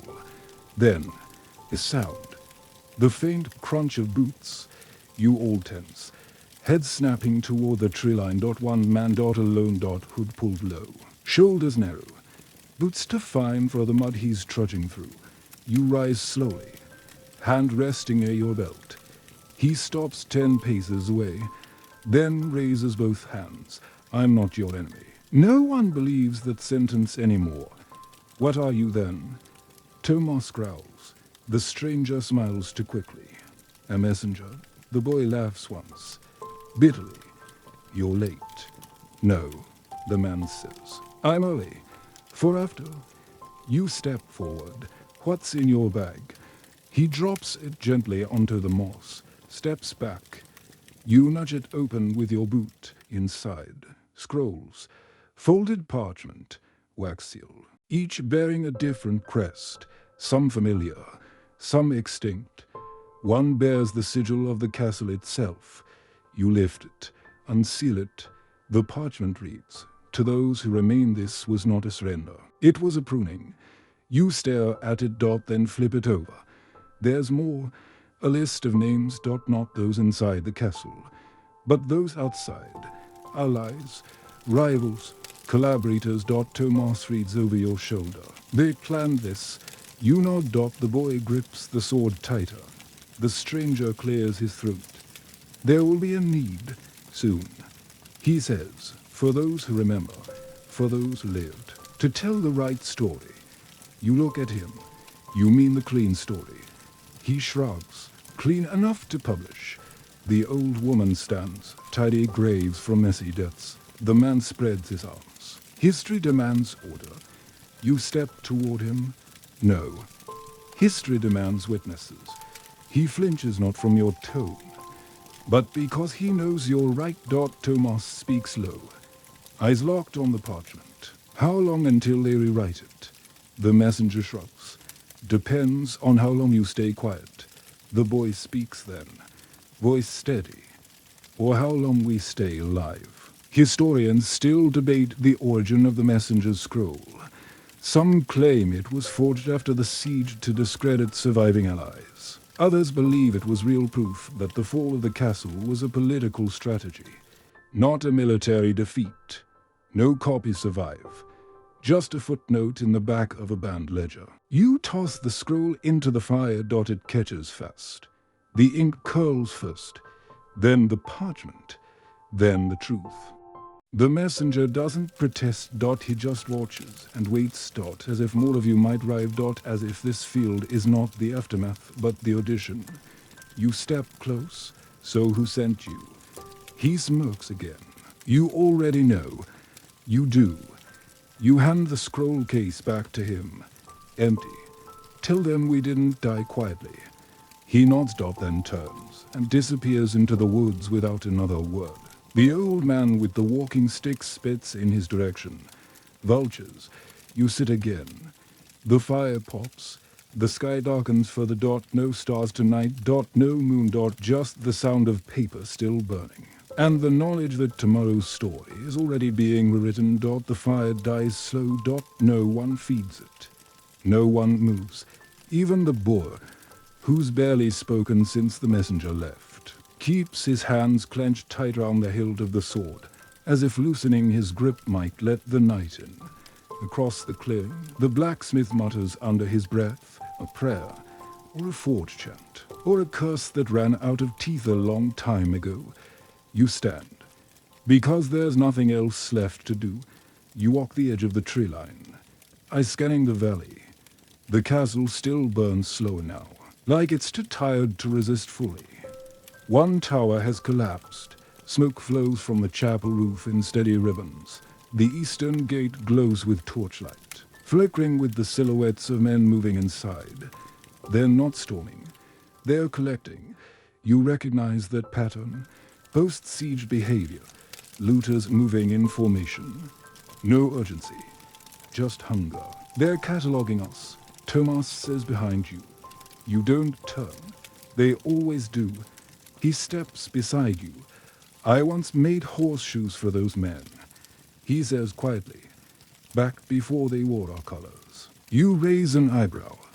He nods.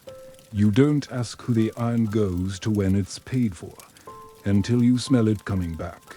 Behind you, the boy finally rises. He walks to the tree line, stares at the glow dot, then asks the question no one wants. What if they didn't come to conquer?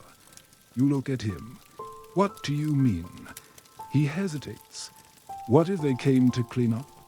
You don't answer, because you thought the same thing. Because it explains too much. The saboteur inside. The all switched. The locked gate. The scroll in the messenger's bag. The quiet retreat of the torchlight. This wasn't a siege dot, it was a controlled collapse. A quiet purge. A story with its ending already written. And the castle. Just a page being torn out. Historians still debate the speed of the final breach. Some say the gates were thrown open. Others claim the walls never fell, they were opened from within. What no one disputes is how little was left intact. No archives, no ledgers, no survivors willing to speak for the record. You feel a presence behind you. The woman with the book. She opens it carefully. Inside. Ink runs. Smudged words, names, some scratched out, some circled, some underlined in blood. You take it gently from her. Your fingers brush a line near the bottom of one page. He remembered everyone. That's why they killed him last. You close the book and look at a dot. She nods. You'll keep it safe, she says. Not a question, a fact. The boy speaks again. Shouldn't we do something?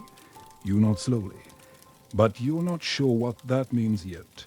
Fight, tell, run, or just remember better. You hand the book to Thomas. He holds it with the same care he gives Red Hot Iron. You turn to the others. We move tomorrow. You say, where? Asks the limping man. Wherever there's someone who thinks this place never mattered. The boy grins faintly. That's everywhere. Good. You reply. That means we'll be busy. The fire flares once, then dies for good. No one speaks. No one needs to.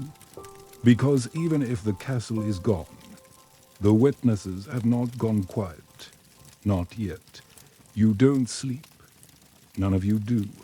Instead, you sit in the hush between survival and mourning, where firelight once was, where plans might be made.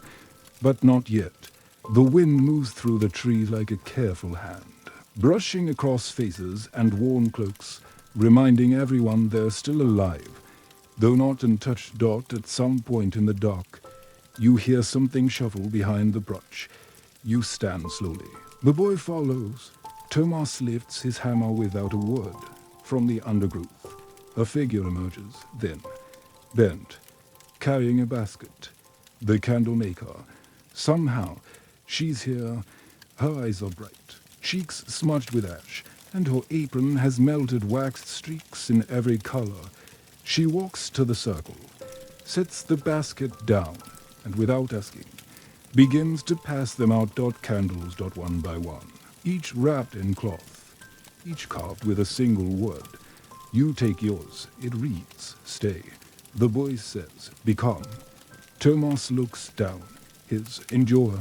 She offers no explanation. Just nods, then says, they won't chase you tonight. They're busy making the ashes look holy. And that's all. She turns to leave. Wait. You call. She stops. How did you find us? She smiles. You lit something. But we put out the fire. She shakes her head. I meant you. And then she disappears into the forest. Quiet as she came. The boy holds his candle like a compass. You don't ask what he's thinking, because you're thinking it too. The night goes still again. Then, just as the sky begins to bleed light behind the hills, someone gasps. The old man with the limp is kneeling beside a fallen soldier. Where the forest thins, just beyond the brambles, a body lies face down in the dirt. You rush forward. It's the armory clerk, the one who accused Merrin, the one who trembled, but never ran. He didn't make it out, but he made it far. His cloak is burned, and his hands are raw. There's a scroll clutched in his fingers, the wax broken. You pry it free carefully. The ink is shaky. I locked the inner door. They wouldn't follow. I hope someone remembers us by name. Below that, he listed them, the names of the gods who stood their post, the cooks who refused to leave, the harvest.mare and .wulfic. Even the children, especially the children. You folded. Handed to the woman with the red book. She presses it between the pages, closes it without a word. Historians still debate the authorship of that final list. Some claim it was forged after the fact, an attempt to sanctify what had become too painful to recall. But those who touched it, those who read it, swear by the names and by the handwriting of a man who had every reason to run, but instead stayed long enough to write everyone else down first. The sun finally rises, but no one looks toward it. Not yet. You all watch the castle instead. What's left of it. It doesn't crumble. It doesn't scream. It just stands there. Broken. Burning. Unbowed. The morning doesn't bring warmth. Just clarity, the kind that strips everything of its illusion and dares you to blink. You step beyond the tree line with Tomas and the boy, skirting low through brush and ruined pots, eyes fixed on the castle's skeleton. Flames still whisper from the upper hall. The south tower is gone, collapsed into itself like a kneeling man. But parts of it remain. The walls, the gate, the chapel bell, split in two, lying on the stones like a discarded crown. You weren't supposed to be able to see it from here. Not like this. The boy whispers, "Should we bury the cloak?" You glance back toward the trees. The others are watching from the shadows. No one moves. No. You say, "We'll carry him with us a different way." You retrieve his satchel. Inside, a cracked compass, a folded map that only shows part of the kingdom, and a strip of red cloth torn from the banner he used to polish the swords you never had enough men to lift. Tomas reaches down and takes the clerk's dagger, wipes it once, then hands it to the boy. "Don't use it yet," he says, "but know when you would." You move again, down through the ravine, across the old service trail, toward the riverbank. Here, the grass is green to green. You crouch and press your hand to a wet but not from rain. Salt water. You taste your fingers and confirm it. Not natural. They salted the land, the victors, before the siege even began. Historians still debate the strategy of salting the outer fields. Some claim it was accidental result of scorched earth tactics gone too far. Others argue it was intentional, meant to erase even the memory of harvest. One scribe noted, "Where nothing grows, even ghosts starve." The boy looks at you. "What do we do with land that can't feed us?" You rise. "Find land that can, or teach this land to remember." Tomas grunts. You ever try planting memory? You look back at him, only the bitter kind. You reach the river's edge. The water is low, but still moving. Fast. A current with purpose. The woman with the book appears behind you, quietly. She's removed the red binding. Now the pages are held together by a strip of leather, tied in a careful knot, the kind only scribes use when they intend to open it again. She holds it out to you, but you shake your head. "Keep it." You say, "I'll carry something heavier." She smiles. Not kindly. But with understanding. From upstream. A boat approaches. You don't panic. Not yet. It's small, single mast, top draped over a long cargo hold.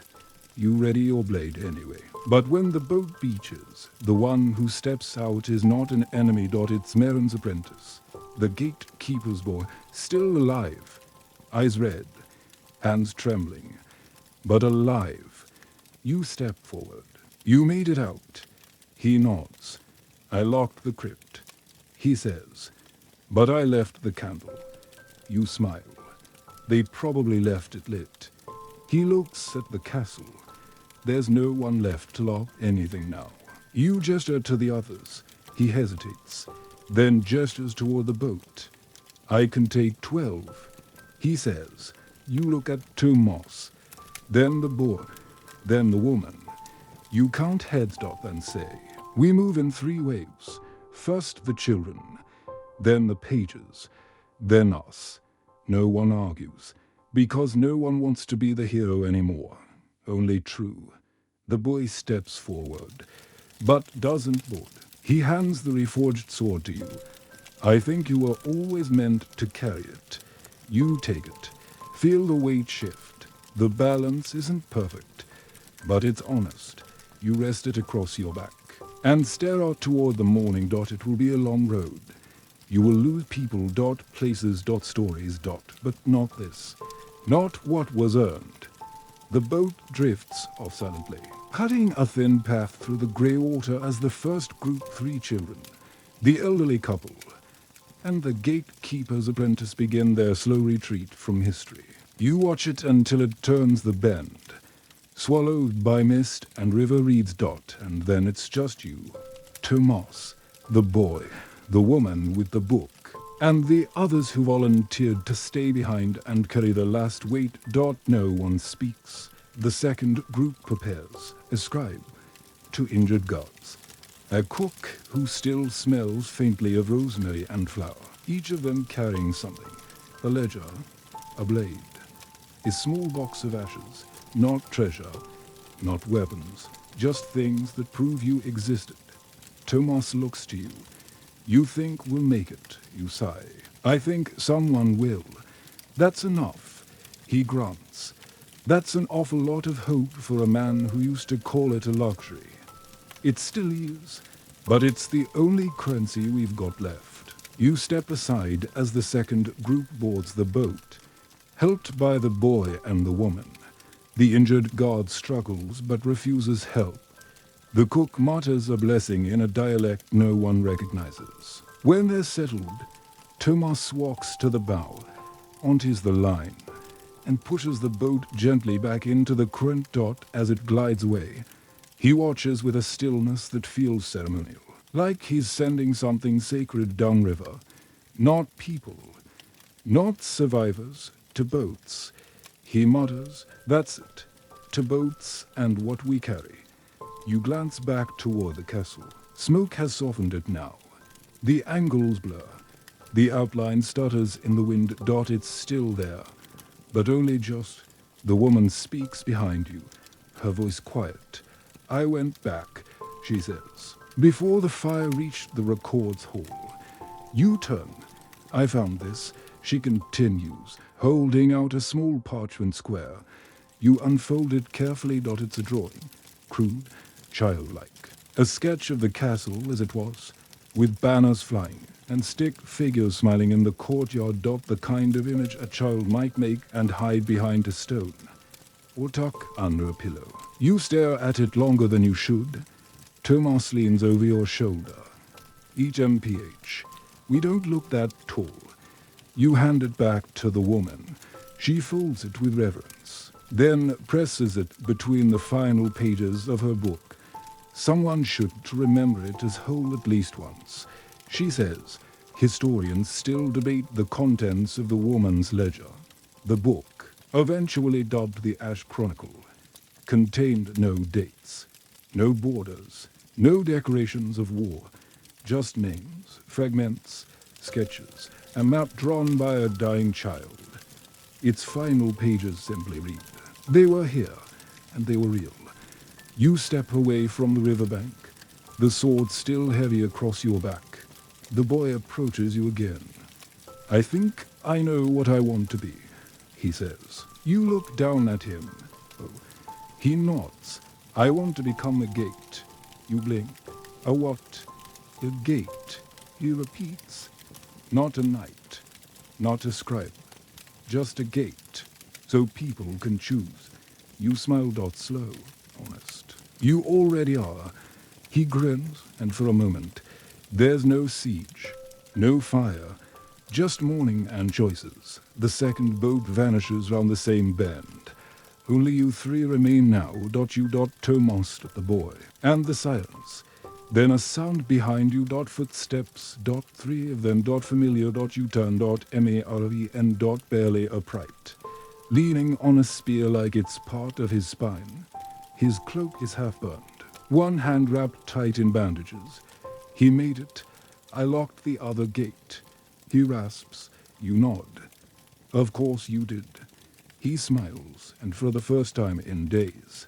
It's not bitter. I'll stay, he says. Until the end. You place a hand on his shoulder. Not today. You gesture to the boy. Take him back through the tunnel, the long way. Marin frowns, and you. I'll take the third boat. Marin laughs.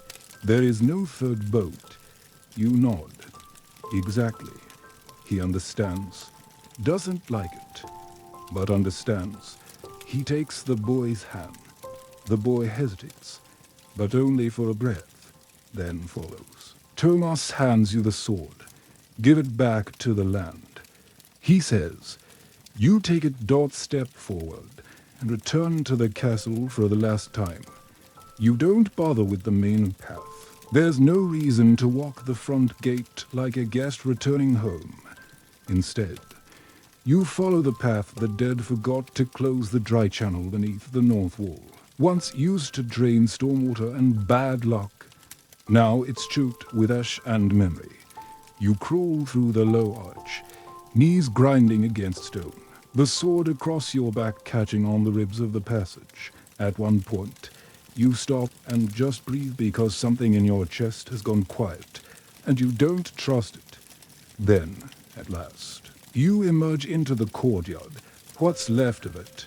The flagstones are cracked, fire blackened. The well is choked with rubble.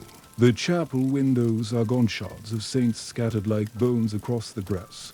The place feels small now, not like a castle, more like a ruin trying to remember what it once protected. You rise slowly. Your boots crunch over shattered glass and burnt parchment. You pass the blacksmith's forge emptied of flame, still warm. A hammer lies on the anvil. The head split clean down the middle, as if it to refuse to go quietly. You nod at it, like an old friend. Then you cross to the tower. It's only half standing. The stairs inside have collapsed. You climb what's left anyway, not for height, but for the ritual of it. At the top, you find what you were hoping and fearing. The torch. Snapped. Dropped. Charred. And beside it, a scrap of cloth once red, now blackened, frayed, and tied to the pommel of a sword jammed between two stones. Wilfric's sword. He left it here. As if to say, this is where we stopped being afraid. You sit back against the scorched stone, legs stretched out, the wind combing through your hair like a mourner trying not to cry. From here, the forest is visible. So is the river. You wonder if they've reached the third bend, if they've begun to ask what comes next. You draw the reforged sword from your back, lay it across your knees. You study the blade. It holds no reflection, just a dull sheen like dried blood. Then, slowly, deliberately, you drive it into the stone beside Wulfric's. You grip the hilt with both hands and push. The rock groans, but accepts it. Now they stand together. Not for battle. Not for glory, but because someone will find them. Maybe not soon, but someday. And they'll know that someone stayed. Historians still debate the meaning of the two swords found at the ruined summit. Some say it was a symbolic act. Others believe one blade belonged to a traitor, the other to a martyr. The truth, as always, lies between silence and steel. You lie back, stare at the sky. The smoke is thinner now. The air tastes like dirt and time. You feel the castle breathing beneath you just once, like a dying animal thanking you for the effort. You close your eyes and wait. Not for rescue. Not for revenge. but for peace, even if it never comes. Even if the only thing left of you is a story someone else tells wrong. At least the stone will remember your weight, and the wind will carry your silence like a banner no army can tear down. The stone cools beneath you, not fast, just enough that you begin to notice the ache in your back, the chill creeping through your joints, the weight of old wounds never quite healed right. You wonder if anyone ever truly fits in the armor they grow into, or if it's all just a long rehearsal for a scene no one will stay to see. You sit up slowly, not because you need to, because you want the castle to see it. One more motion, one more act of will. The courtyard below is deserted, silent. You expected crows, scavengers, someone eager to carve spoils from walls still bleeding smoke. But instead, the ruin waits, dignified, like a body laid out after battle and washed, unclean, but untouched. You descend the fractured steps carefully. When you reach the chapel door again, it hangs limp on a single hinge, creaking in the wind like it's still deciding whether to open or shut. You step inside. It's not empty. A figure sits near the altar. The harpist. Still. Eyes closed, harp in his lap, hand draped across the strings. You move closer. He doesn't stir. You touch his shoulder gently. Still warm, but he's gone. Not violently, just finally. His last note still lingers in the air, as though the strings sang him out. You kneel, not to pray, but to listen. One string vibrates softly. You hum it. Quiet. A farewell. You rise again. At the back of the chapel, near the broken font, something glints.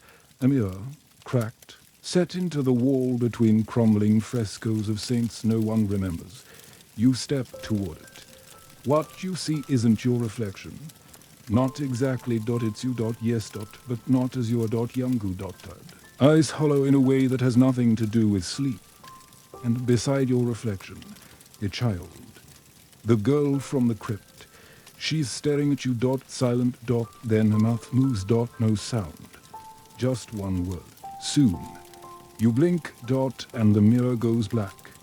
You don't panic. Instead, you walk outside, back into the courtyard, back to the final place. The gate. It still stands. Barely. One hinge melted. The bars twisted from fire and fury, but it's shut. You step forward and place your hand on the wood. Warm. You press your forehead against it and close your eyes. You think of the boy of Thomas, of the clerk who wrote everyone else's name before his own. You think of the two swords atop the tower, and then you hear it. Not footsteps, not drums. Not screams. Wings. Feathered. Slow. Measured. Above, you open your eyes. A single crow. It lands on the parapet above the gate, stares down, cocks its head. Then CAWS once. Twice. You nod at it. And walk away. Historians still debate who the final figure was to leave the castle grounds. Some argue no one ever did, that the ruin swallowed every soul within its shadow. Others claim a single figure walked the walls one last time, then vanished into the forest, leaving behind no grave, only stories. You return to the forge. The coals are cold, but you sit anyway. You pull the last candle from your satchel, the one given by the candlemaker, the one marked stay. You place it on the anvil. Strike flint. Once. Twice. On the third try, it catches a flame. Small. Uncertain. But it burns. You shield it from the wind with your hand and wait. You sit beside the candle, the small flame swaying in time with your breath. It gives off barely enough light to touch the edges of the anvil, but somehow it feels vast, like a signal, like a vow. You don't move for a long time. The wind murmurs against the ruined forge, rustling the bits of chain left behind, the brittle black petals of a flower someone once crushed underfoot. The scent of scorched pine drifts in through the shattered walls. You wonder how long it will be before someone comes. Not to attack Dot, to ask Dot, because someone always does. They'll come with parchment and empty notebooks, with questions to careful and shoes to clean. They'll speak softly and reverently and say things like, "And you were here," as if the answer is their key to publishing. And when they ask, if they ask, you will not give them dates. You will not give them noble names or casualty estimates or the list of which battlements fell first.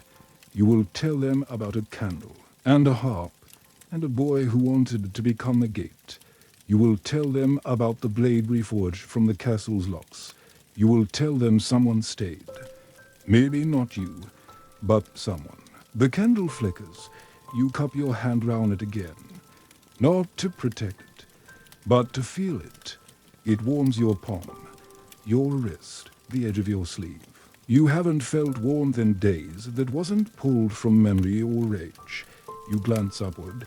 The sky is clear now. The ash has fallen. The wind has changed direction. But you still smell fire. Always fire. And yet, in the distance, you hear something else. Dot laughed. Dot not cruel. Not manic. Dot just soft. Dot familiar. Dot a child's laugh. You stand. Step outside the forge. The castle yawns open in all directions, rooms exposed like ribs, staircases shattered mid-step, doors hanging from nothing. You walk past the well, still filled with sky, past the place where the two swords once stood, now bare. You left them behind, but their impression remains, as if the stone grieved their removal. Then you reach the courtyard's far side, and you see them, the children, 5 of them, the same ones from the crypt, except older now. Dot taller. Dot their eyes still wide, but change, wiser, like memory carved itself deeper into their bones while you weren't looking. The girl steps forward, holds up the candle you gave her. Dot it's burned halfway down, still burning. You meet her eyes. You're not real. She tilts her head. No one hears, and somehow, that makes sense. You nod. Did you find the end? She shrugs. It keeps moving. The others laugh softly. The same nursery rhythm from before, only now it sounds like a hymn. You kneel, place your own candle beside hers. The flames lean toward each other. They touch. Dot merge. Dot one light. Then she says, "It's time," and the castle seems to agree. Because the wind stops, the smoke clears, and for one brief, impossible second, the towers are whole again.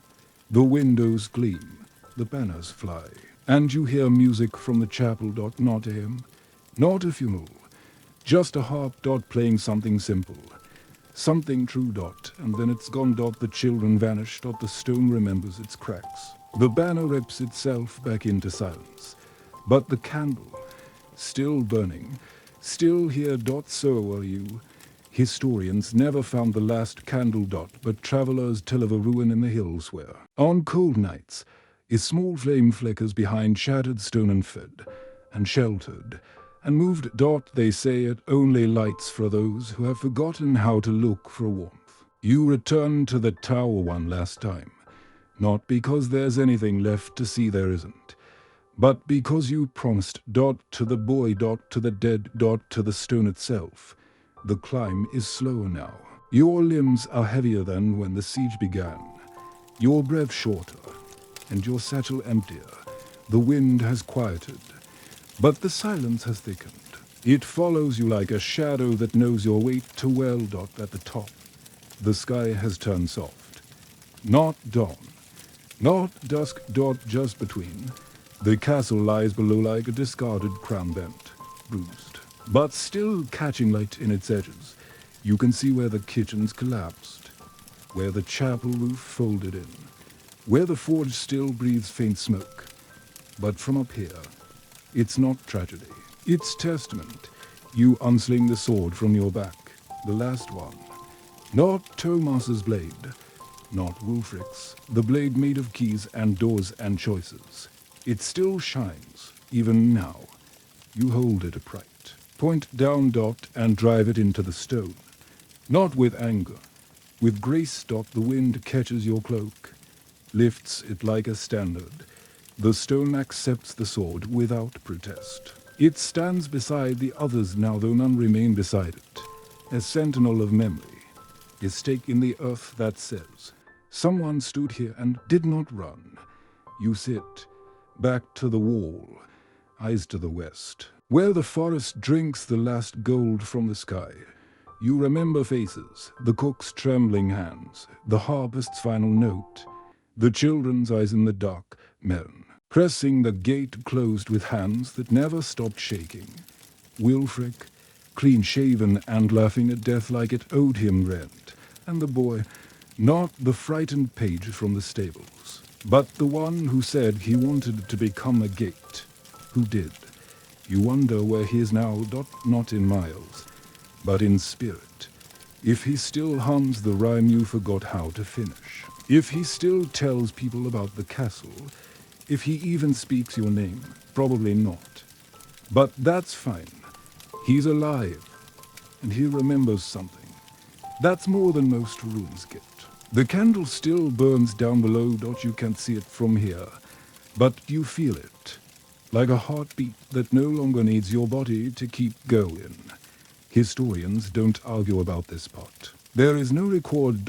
No witness. No timeline. Just stories of a figure seated at the highest point of the ruin. Back straight. Face turned toward the light.